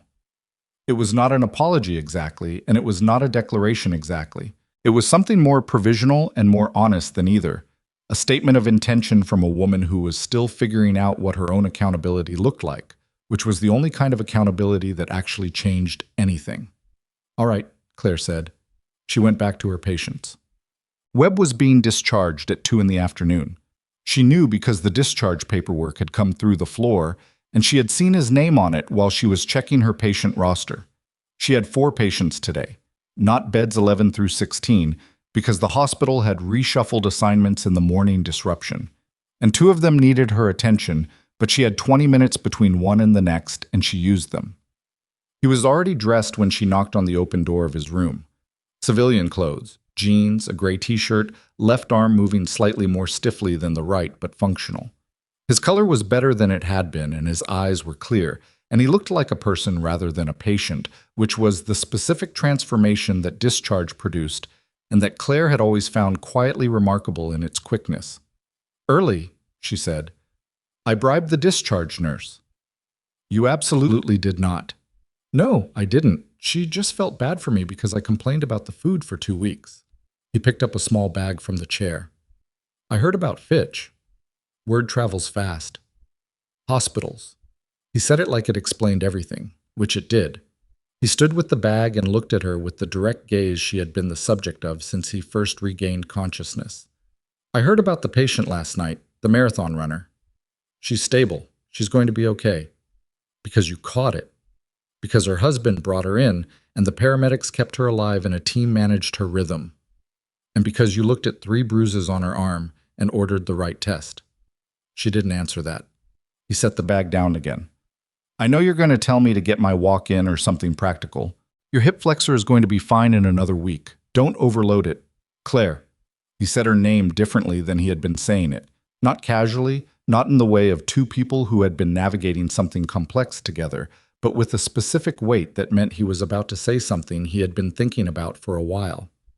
"I made a phone call from this room because I thought I recognized someone and I needed to be sure. I want you to know I didn't think about what it would do to you. I was thinking about the unit, about the record, about what was right, but I didn't ask you." She looked at him. "If I had asked," he said, "what would you have said?" She thought about that honestly. She thought about 3 years in Callaway and the documentation folder and the dying plant and the 14 months of waiting and what it had felt like to be handed a sealed commendation in a hospital corridor by a colonel she'd never met. "I would have said I wasn't ready," she said, "and I would have been wrong." He held her gaze for a moment. Then he nodded, once, the way people nodded when something landed where it was supposed to land. "The unit wants to write letters," he said, "to the nursing board, to whoever reviews your license situation. Every single person who was in that forward operating base in 2017, Rawls has already drafted his. The nursing board complaint has been, I know, it's still, Rawls wants to write the letters. The whole unit does." He picked up the bag again. "You saved people over there. Nobody wrote you letters. We're writing them now." She looked out the window at the end of the corridor. The same window where morning light had come through when Voss and the sergeant major and the 2 captains had stopped in front of her and saluted. The light was different now, afternoon and lower, and the mountain range visible beyond the parking lot was doing what Montana mountains did in the late fall, which was be enormous and indifferent and strangely beautiful regardless of what was happening at their feet. "Tell Rawls to keep them short," she said. "He strikes me as someone who writes long." Webb smiled. "A real one, not the polite version." "He absolutely does." He left. She watched him go down the corridor toward the elevator, moving carefully but independently, and she returned to her patients, and the afternoon continued its work around her. At 4:57, Rosalind called. "The DOJ accepted Mercer's cooperation agreement," she said. "Conditional. He gives a full statement on all 11 cardiology patients, full disclosure of methods and duration, and he provides documentation of any communications with Fitch regarding patient selection." Claire stopped walking. "Patient selection. That's the language in the agreement summary." Rosalind's voice was very controlled. Claire, the DOJ believes Mercer was selecting patients for the cardiology protocol based on factors that had nothing to do with their health. Fitch was involved in at least some of the selection decisions. The full statement will detail who, when, and how. She stood in the corridor outside the medication room and thought about a marathon runner with no cardiac history and 3 injection sites on her arm, and she thought about the specific cruelty of selecting a person and inducing harm in them for billing revenue. And then she thought about the other 10 patients and what their selection might have been based on, and what Mercer's statement was going to reveal. "When does he give the statement?" she said. "Tomorrow morning, 9 a.m., Federal Building in Helena." "And after?" "After, the DOJ will determine criminal charges. Fraud is certain. The patient harm, that's going to depend on what the tox results show for all 11 patients and what Mercer says about intent." A pause. "The criminal exposure for deliberate patient harm in a medical setting is significant. We're not talking about fraud sentencing guidelines anymore." Claire absorbed this. "What about Beverly Crane?" she said. "The hospital's legal team. They knew about the billing anomalies." "That's being reviewed separately. Attorney Ethics Board involvement. Potential obstruction. Crane hasn't given a statement yet. Her firm has gone silent since this morning, which is either strategic or they're in a very long internal meeting." "Probably both." "Probably." Rosalind paused again. "How are you doing with all of this?" "I'm at work." "That's not what I asked." Claire thought about the honest answer. "I documented billing irregularities," she said. "I didn't know. I suspected harm, but I documented what I could prove. The difference between what I knew and what was actually happening is, it's significant." "You found the marathon runner." "I found one of them. There are 10 other people who had appointments with Mercer in the past 2 years, and nobody flagged what was happening to them until you built a documentation system that triggered an investigation that brought federal agents to this hospital who then had the authority and the resources to find the rest of it." Rosalind said it clearly, without drama. "You didn't know the full scope. You documented what you could see, and you did it correctly, and you held on to it for long enough to make it count. Don't let the weight of what you didn't know cancel what you did." Claire looked at the medication room door. "I know," she said. "I know." She went back to work. At 6:15, the floor was in the quiet phase of shift transition, and Claire was completing her end-of-day documentation when her pager went off again. She looked at the number, and it was not Trauma Bay 2. It was the ICU. The notation beside it was not a code, but something she hadn't seen on a pager in a while. A request notation, which was what the ICU used when a patient was asking for a specific staff member. She took the elevator to the ICU floor and checked in at the nursing station, and was told that the patient in Bay 4, the marathon runner, whose name was Adele Sorrento, had been asking for the nurse who had been in the trauma bay the previous afternoon. She went to Bay 4. Adele Sorrento was awake. She was still monitored, still with an IV running, still with the particular exhausted quality of a body that had been through a serious event and was doing the work of recovering from it. But she was awake, and she was alert, and her color was significantly better than the concrete gray of the previous afternoon. Her husband was there. The same man from the waiting room, same stillness, now with the specific relief of someone who had been told a crisis was over and hadn't yet fully processed that it was real. Claire stood at the bedside. "You were there," Adele said. Her voice was rough from the intubation. "When I came in, they told me you—" "I was on shift," Claire said. "You ordered the test." Adele looked at her. "The doctor who I'd been seeing, the cardiologist. They came in this morning and they told me— They didn't tell me everything, but enough. She stopped, took a breath. "He gave me something." "Yes." "Was it just me?" Claire looked at her. The question was asked quietly, without drama, with the specific clarity of a woman who had run 26 miles at a stretch and knew the difference between a body that was working and a body that wasn't, and who was asking because she needed to know the shape of what had happened to her. "No," Claire said. "You were not the only one." Adele's husband made a sound, just one, low and involuntary. Adele herself was quiet for a moment, then, "Are they— the others? Are they—" "The investigation is active. The people responsible are in federal custody or in the process of cooperating with federal investigators. The other patients are being identified and contacted." Adele looked at the ceiling. Her jaw was set in a way that wasn't quite crying and wasn't quite not. "I thought my heart was breaking down," she said. "I thought I was getting old. I'd run the Seattle Marathon in October, and I thought—" She stopped. "I thought it was just my body finally telling me something." "It wasn't your body," Claire said. "There's nothing wrong with your heart."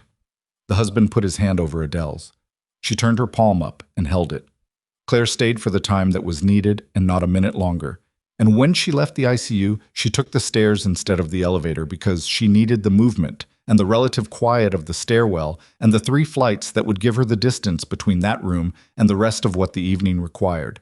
She was on the 2nd floor landing when her phone buzzed.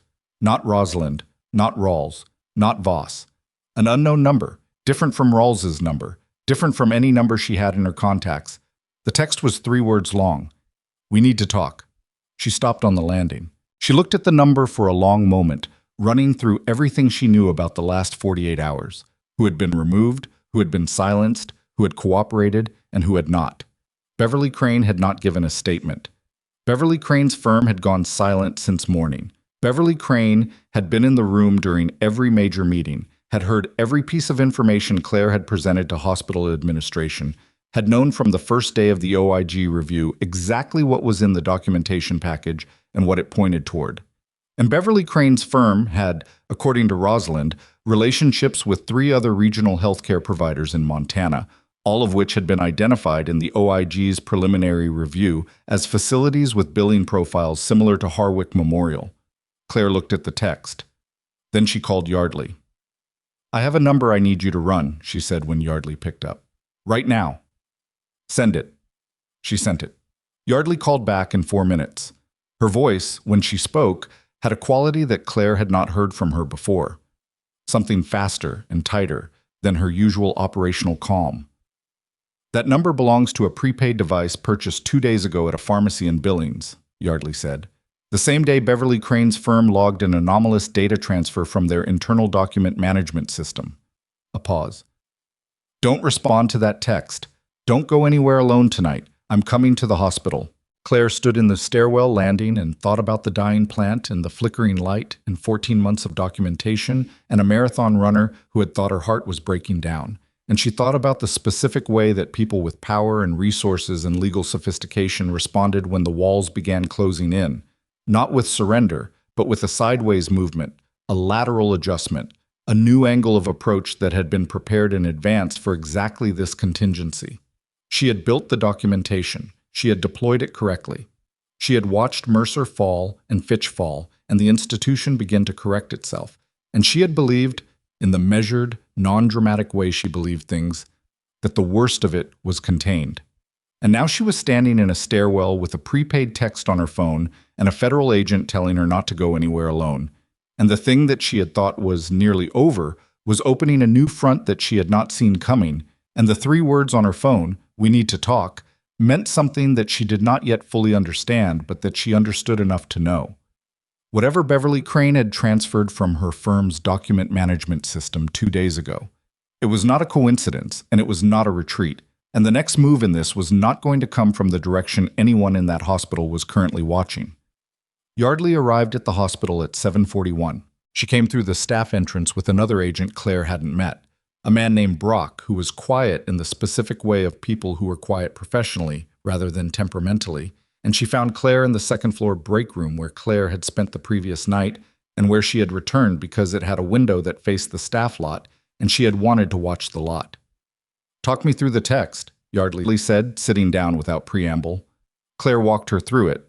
The number, the timing, what Rosalind had told her about Crane's firm going silent, the 3 other regional healthcare providers. Yardley listened without interrupting.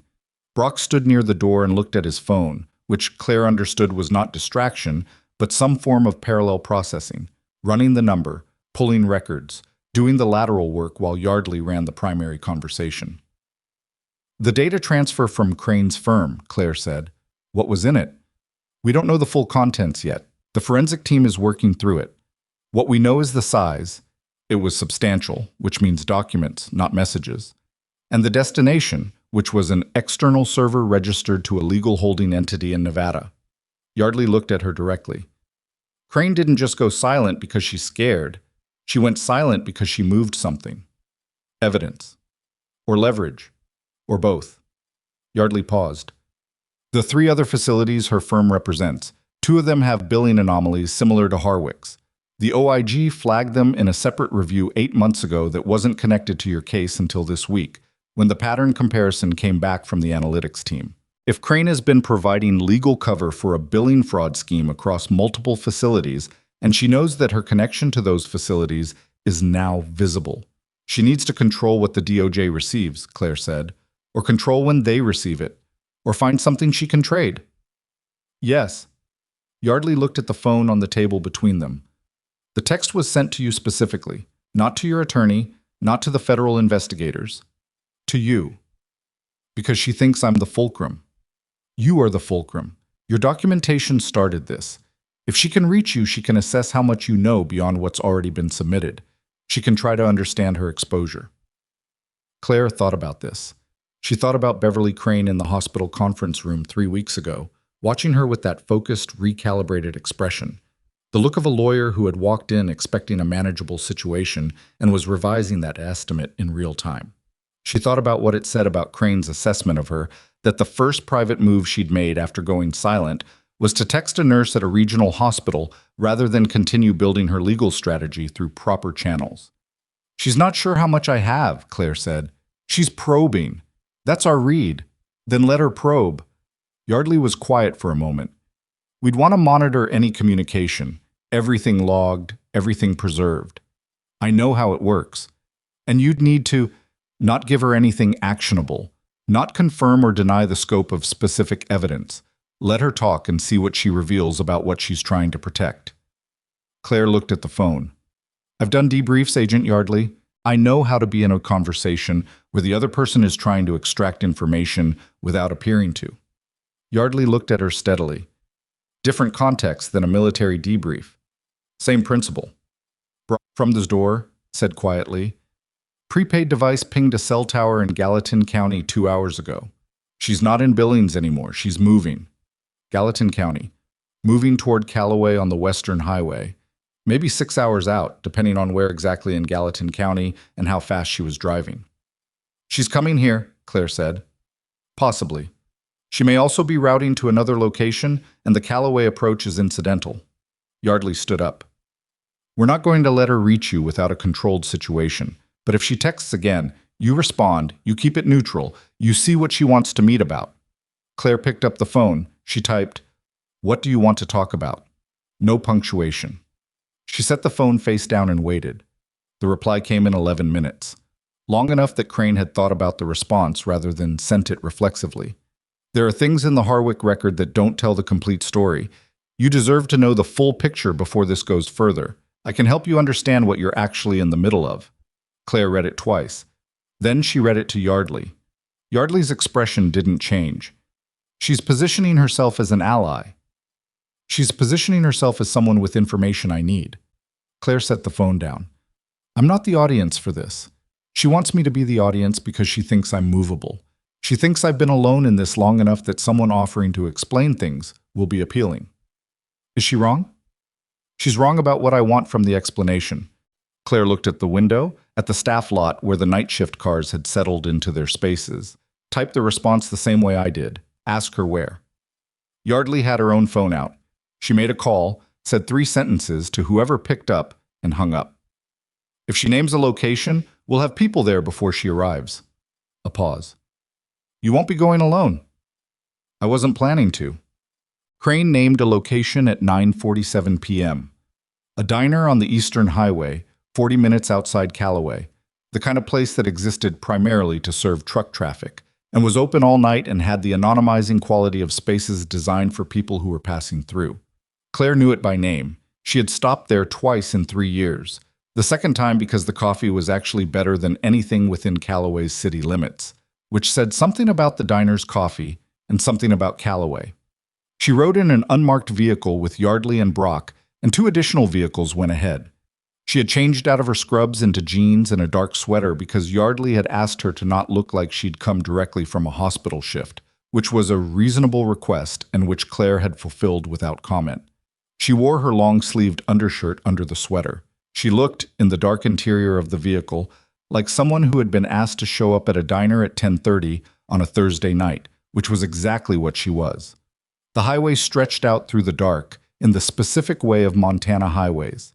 The mountains invisible in the blackness but felt, their presence altering the quality of the dark around them, the sky enormous and cold above the road. Claire sat in the back of the vehicle and thought about the woman in the ICU and the 11 patients and Mercer in a federal building and Helena explaining himself to DOJ attorneys and Fitch, in whatever room federal custody had placed him, and a dying plant on a filing cabinet, and 3 years of mornings that had started the same way until one of them didn't.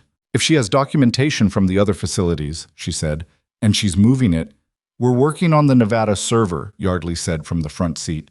Legal process for the contents is running. If there's evidence in that server that implicates the other facilities, we'll get it whether or not she cooperates. She knows that. Yes. So this meeting isn't about hiding evidence. It's about positioning herself on the right side of it. That's the most logical reading.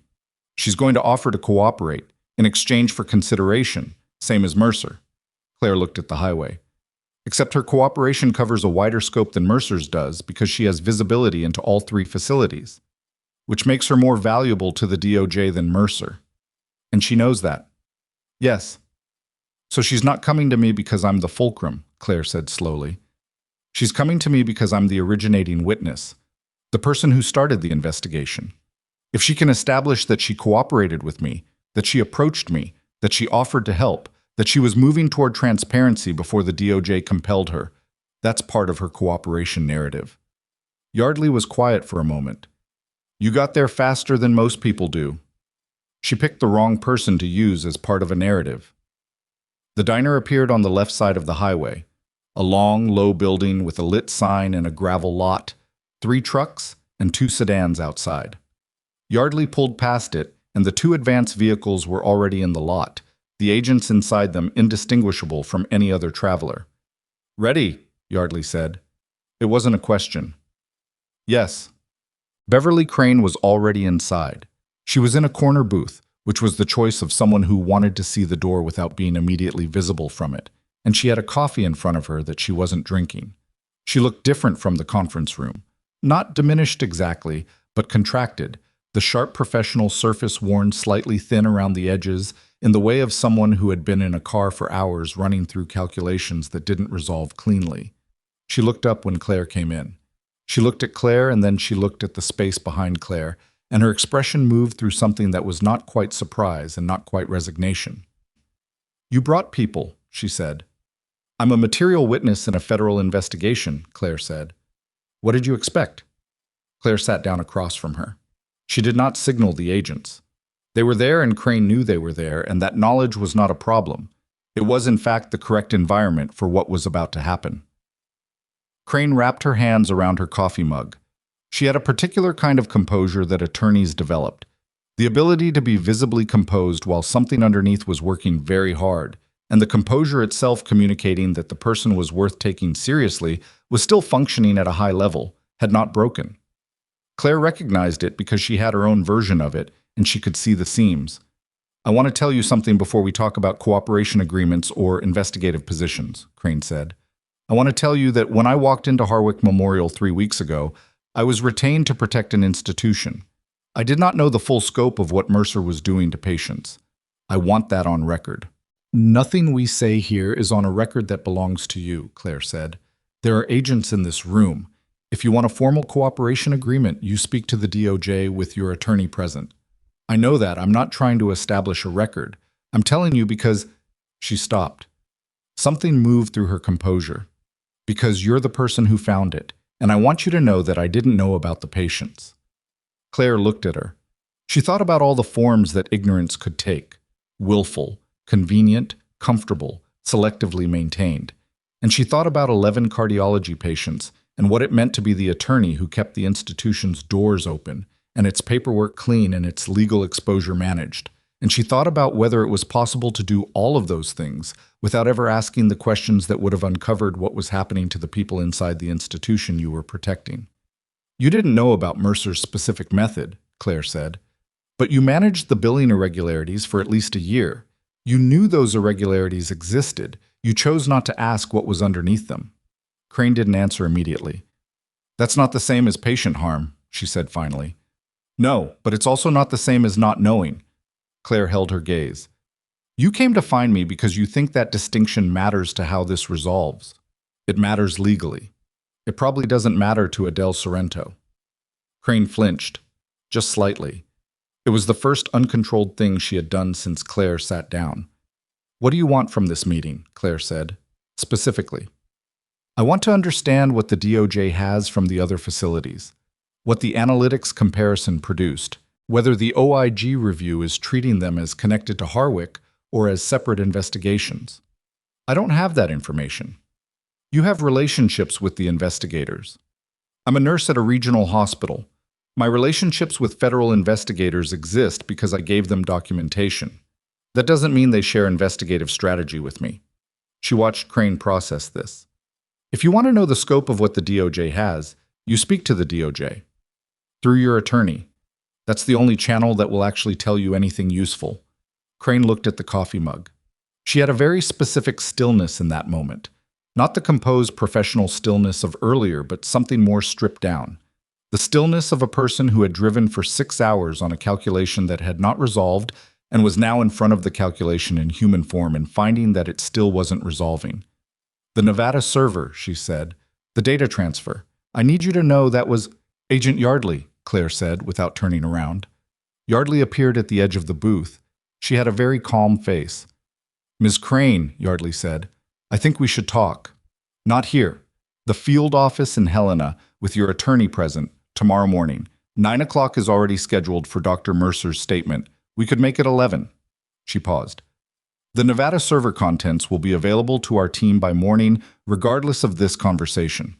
A voluntary statement given before those contents are reviewed will be received differently than one given after." Crane looked at Yardley. She looked at Claire. She was a smart woman, and she had spent 20 years reading rooms, and the room she was reading now was a diner off the Eastern Highway at 10:30 on a Thursday night, with federal agents at 3 tables and a nurse across from her who had just run the exact play that Crane had tried to run on her in reverse. 11, Crane said. "I'll have my attorney call." "Good." Yardley stepped back. Crane looked at Claire one last time. "You knew what I was doing when I texted you. I had a working theory. And you came anyway. I needed to see your face when you understood the server was already being accessed," Claire said. "Not unkindly, just accurately. Now I've seen it." She slid out of the booth and walked to the door and out into the cold Montana night, and the air hit her with the specific shock of outside after inside that had no equivalent in any other sensation, clean and dark and enormous.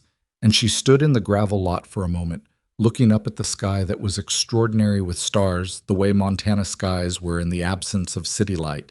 And she thought that she had been carrying something for a very long time, and that the carrying was not entirely over, but that the weight of it had changed in a way that was real and permanent and not going back. Mercer's statement took 4 hours. She was not in the room for it. She was at the hospital, working a morning shift, when Rosalind called at 2:17 p.m. to deliver the summary. She took the call in the documentation office, which now had a new plant on the filing cabinet, a small succulent that Sandra Hollis had placed there without announcement or explanation 2 days prior. And she listened to Rosalind read through the DOJ's statement summary with the overhead light steady above her because someone had finally replaced the bulb. Mercer had been inducing cardiac arrhythmias through controlled digoxin administration for 22 months. He had selected patients based on a combination of factors: health insurance coverage, relative social isolation, likelihood of ongoing monitoring compliance, and had managed dosages to produce concerning but non-fatal cardiac events that justified repeat cardiology consultations and procedures. He had shared a billing revenue split with 2 other physicians, neither of whom were at Harwick, and Fitch had received quarterly payments from a consulting entity that existed on paper only. The scheme had operated across 2 facilities in addition to Harwick, both of them served by Crane's legal firm, and had generated approximately $4.7 million in fraudulent billing over the 2 years of its operation. The 11 patients had all survived. Most of them had not connected their cardiac symptoms to their Harwick consultations. All of them were now being contacted individually by federal investigators with information about what had happened to them. Rosalind read all of this with the evenness of a professional delivering a document, and when she finished, there was a pause. 4.7 million, Claire said. Yes. 11 people. Yes. She sat with the specific weight of that number. Not the money, which was significant but abstract. But the 11. 11 people who had gone to a hospital for monitoring and had been identified as useful, who had been selected, who had driven to appointments and taken their clothes off for examinations, and trusted the clinical authority of a man who was assessing them for entirely different reasons than the ones he stated. "What are the charges?" she said. "Federal healthcare fraud, wire fraud, aggravated assault causing bodily harm, conspiracy." The DOJ is also pursuing charges under federal statutes specific to patient harm in a medical setting, which carry enhanced sentencing. Mercer's cooperation agreement reduces his exposure on certain conspiracy charges, but does not protect him from the patient harm counts. Rosalind paused. "He's looking at significant federal prison time, Claire. The cooperation bought him something, but it didn't buy him out of what he did." Fitch. "Conspiracy, obstruction, and receipt of fraudulent proceeds. He's not cooperating. His attorney is preparing a defense." Crane. "She gave her statement this morning. Full voluntary cooperation, including documentation of her firm's involvement with the other two facilities and the contents of the Nevada server. The DOJ is evaluating her cooperation against her legal exposure. She won't practice healthcare law again. The Bar Association referral is certain. Criminal exposure depends on what the cooperation evaluation produces." A pause. "She gave them a lot, Claire. Whether that matters to how you feel about her is a separate question." "I don't have feelings about her. I have a clear read of what she did and what she's doing now." "That's a feeling." She almost laughed. "Rosalind." "I know. One more thing." Her voice changed slightly. Not lighter exactly, but a different register. "The nursing board complaint. Linda Brooks withdrew it this morning. Formally, in writing, with a statement that she had filed it without adequate factual basis and that her own conduct as a charge nurse was the subject of ongoing institutional review." Claire looked at the succulent on the filing cabinet. "Did she do that voluntarily?" she said. "Her attorney advised it. Whether she agreed with the advice or just took it, I don't know. But it's withdrawn. It's in the record as withdrawn. And your license is not under any form of review or restriction." Rosalind let that sit for a moment. "You're clear, Claire. Professionally, legally, completely. You're clear." She had known it was coming. She had built the documentation specifically so that this outcome was the logical end of a traceable chain, so that the record would be unambiguous and the result would not depend on anyone's interpretation or goodwill.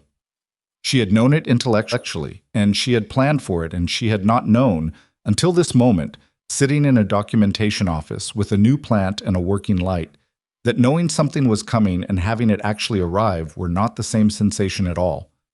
"Thank you," she said, "for everything, all of it." "Don't thank me," Rosalind said. "You built the case. I filed the papers. That's not nothing." "No," Rosalind said, "it's not."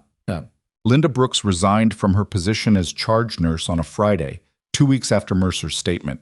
She did it without announcement or address to the floor staff, came in, submitted paperwork to Sandra Hollis, and left. Claire heard about it from a tech who had been in the corridor when Linda walked out, and the tech said she had not looked at anyone when she left, had walked straight to the exit with the particular gait of someone focused entirely on reaching a door. And Claire thought about 15 years of accumulated institutional authority and what it looked like when it was over, and she thought that there was nothing in Linda Brooks's story that looked like a villain's ending, and nothing that looked like a hero's, and that most stories didn't. That most of the harm done in places like hospitals was done by people who were neither monstrous nor exceptional, who were simply willing to prioritize their own comfort over other people's safety, and to call that prioritization professionalism, and that this was the hardest thing to explain to people who wanted the story to have clear monsters. Mercer was a clear monster. Fitch was close enough. Linda Brooks was the part of the story that didn't have a clean shape. The person who hadn't created the harm but had maintained the conditions that made it possible, and who was going to live with that in whatever way people lived with things they had done that they couldn't fully justify and couldn't fully disavow.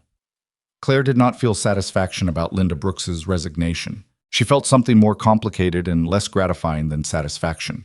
A kind of recognition that this was what accountability actually looked like when it was working properly, and that it was quieter and less cinematic than the version she had been raised to expect. She went back to her patients. Sandra Hollis called her into the chief nursing officer's office 3 weeks after that. It was a Thursday afternoon, end of shift, and Claire came in still in her scrubs with her badge hanging and a half-finished bottle of water in her hand, and Hollis gestured to the chair across the desk and waited until she sat. "The accreditation provisional review ends next month," Hollis said. "The external oversight team has completed its clinical operations assessment." "I know, I gave a statement to their team." "You gave 3 statements to their team. They reference your documentation extensively in the preliminary report." Hollis opened a folder. "The hospital is going to be fully reaccredited with conditions. 6-month follow-up review, external compliance monitor for 2 years, mandatory reporting protocols that didn't exist before." She looked up. "All of that came directly from what you built." Claire held the water bottle and didn't say anything. "I'm creating a position," Hollis said. "Clinical safety lead. It doesn't exist in our current structure. It would have reporting authority to the CNO, to me, and to the external compliance monitor, and it would have the authority to flag, investigate, and escalate patient safety concerns through channels that are now mandated rather than optional." She paused. "I want you to take it." Claire looked at her. "You want me to be the person who institutionalizes what I was doing informally for 14 months. I want you to do it better than informally, and with the backing of both federal mandate and institutional structure." Hollis met her eyes without flinching. "You know this hospital. You know where the bodies are, in the non-literal sense. You know the patterns and the people and the pressure points, and you have credibility. With the staff, with the OIG, with the accreditation body, with the patients. The nurses who were afraid to report things before, some of that was Linda, some of it was structure. Yes. If I take this role, I need the structure to change, not just the reporting channels, the culture around what it costs a nurse to raise a concern. That doesn't happen from one position. No, it happens from one position and a committed CNO and a 2-year external oversight mandate, and a hospital that has had a very specific and very public object lesson in what happens when it doesn't." Hollis set down the folder. "I'm not asking you to fix this alone. I'm asking you to lead a process that's already been mandated. The difference is whether that process is led by someone who understands what went wrong or by someone hired from outside who doesn't." Claire sat for a long moment. She thought about beds 11 through 16 and the worst shifts in a dying plant and a flickering light, and 14 months of building something alone in a room where nobody was supposed to know what she was building. She thought about what it would mean to do that work openly, with authority, with the institution's structure behind her, rather than arranged against her. She thought about Adele Sorrento, who was 3 weeks out from her ICU stay and had sent a card to the nursing station that Claire had read once, and not saved because she didn't keep things like that, but whose words she could have reproduced exactly from memory because the human brain was arbitrary about what it retained. "I'll need to review the role description," she said, "and negotiate the reporting structure." I expected that. And I want Ose involved, not in this role. In her residency, she's doing fine. But when the patient safety training protocols are developed, I want her in those sessions. She's going to be a good physician, and I want her to build the right habits early. Hollis wrote something down. "Anything else?" "The plan in the documentation office is doing better. Someone's been watering it." Hollis looked at her. "That was me," Hollis said. "I know," Claire said. Voss came back to Harwick in the first week of December. He came alone this time, no formal detail, and he wore civilian clothes that sat on him with the slight wrongness of clothes that weren't a uniform, and he found Claire on the 2nd floor at the nursing station where she had stood on the morning of the Ranger's arrival, and he said, simply, "You have a minute?" She had a minute. They sat in the family consultation room at the end of the corridor, the same room where he had first told her about the Ghazni citation, the softer chairs, the warmer light, and he set a flat package on the table. "The formal presentation was supposed to happen at Fort Harrison," he said, "with the unit present, but you declined the ceremony." "I did." The unit was disappointed. Rawls texted me about it extensively. Voss almost smiled. He would. He pushed the package across the table. "The Distinguished Service Medal for the 2017 Ghazni operation. The 2 classified citations have been formally declassified and are included in your service record, now sealed and maintained appropriately." And he reached into the briefcase. A letter of commendation from the Secretary of the Army, which is unusual for a medical support element engagement of that classification. and which exists because the Ranger Battalion CO submitted a request that was backed by every surviving member of the 3 operations you supported. Claire looked at the package on the table. She thought about what she had wanted, at 32, in a documentation office in Montana. She had wanted Gerald Faraway's wound cultured. She had wanted Dorothy Ames's incident report corrected. She had wanted the 11 nurses and patients and the chain of records that pointed to harm to be seen by the people with the authority to respond to them. She had not wanted this specifically, had not been working toward this, had not arranged her choices around the possibility of receiving it, which was, she thought, probably the only reason she had earned it. She picked up the package. It had a modest weight. "Thank you," she said, "for coming yourself." "I wanted to." He looked at her with the directness she had come to associate with him, the face that had processed too many difficult situations to waste time on indirection. "How are you, Claire?" "Not the job. You." She thought about the honest answer. She thought about how to give it to a man who would understand what it meant to have carried something for years, to have put it down in stages rather than all at once, to be looking at the space where the weight used to be and finding it genuinely strange. "I'm getting used to things being different," she said. "It takes longer than you'd expect." "It always does." He stood up, extended his hand. She shook it. His grip was the grip of a man who had spent 30 years being exactly who he was, and she thought there were worse things to be able to say about a person. "The Army still has a slot for you, if you ever want it back. Medical advisory, non-combat. You'd set your own schedule." "I know, Rawls mentioned it." "And?" She looked at the package in her hand. She looked at the window. She thought about Adele Sorrento's card and Sandra Hollis, watering a plant, and Priya Ose, walking into a documentation office to say I should have spoken sooner, and the nurse practitioner who had filed an incident report 2 years ago and watched it disappear, and who had written Rosalind a 20-page statement of everything she had seen since then. "I have work to do here," she said. Voss nodded once, the way he always nodded when something landed where it was supposed to. "I know." He picked up his briefcase. "Don't let them make you invisible again."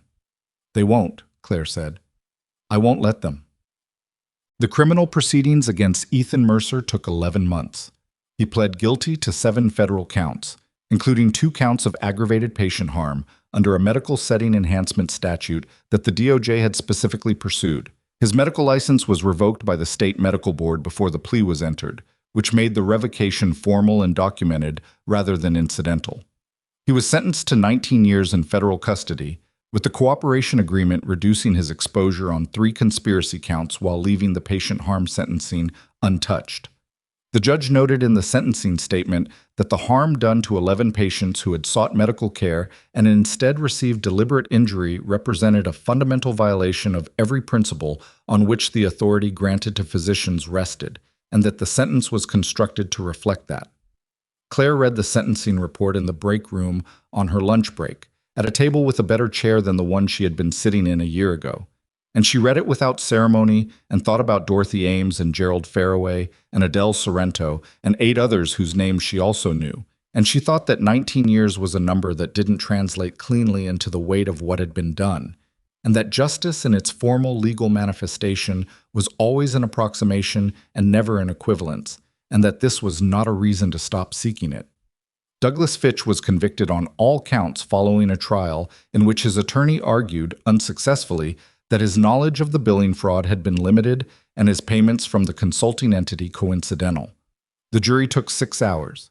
He was sentenced to 8 years. Beverly Crane's cooperation with the DOJ produced charges against 2 senior partners at her firm who had maintained oversight relationships with the other 2 facilities. She received a reduced sentence of 3 years on conspiracy charges, served in a minimum security facility, and was disbarred. The other 2 facilities entered into consent decrees with the DOJ that included full patient remediation, structural compliance requirements, and 7-figure fines. Both were under external oversight for 5 years. Linda Brooks was not criminally charged. The internal review found that her conduct met the threshold for institutional misconduct and professional censure, but did not cross into criminal retaliation under the applicable statutes. She was formally censured by the state nursing board and prohibited from holding supervisory nursing roles for 3 years. She left Montana. Claire did not know where she went and did not look for the information. Priya Ose completed her residency with a performance evaluation that Sandra Hollis described, in a note to Claire, as one of the strongest she had seen in 8 years of reviewing resident files. She matched into a trauma fellowship in Portland. She sent Claire a text the morning she found out. Just, Portland. I got Portland. And Claire responded, good. Go be careful and thorough. And Ose wrote back, I learned from the best, which was too generous as assessments went, but Claire kept the text. Marcus Webb was discharged from the Army 6 months later, not involuntarily, but on his own timeline, after a second tour that he completed despite the rib injury taking longer to heal than projected. He moved to Missoula.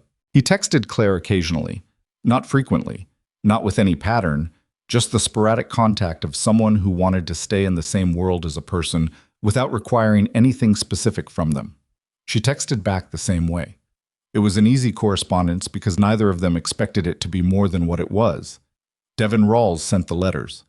All of them, exactly as promised, from every member of the unit who had been in the field when Claire was there.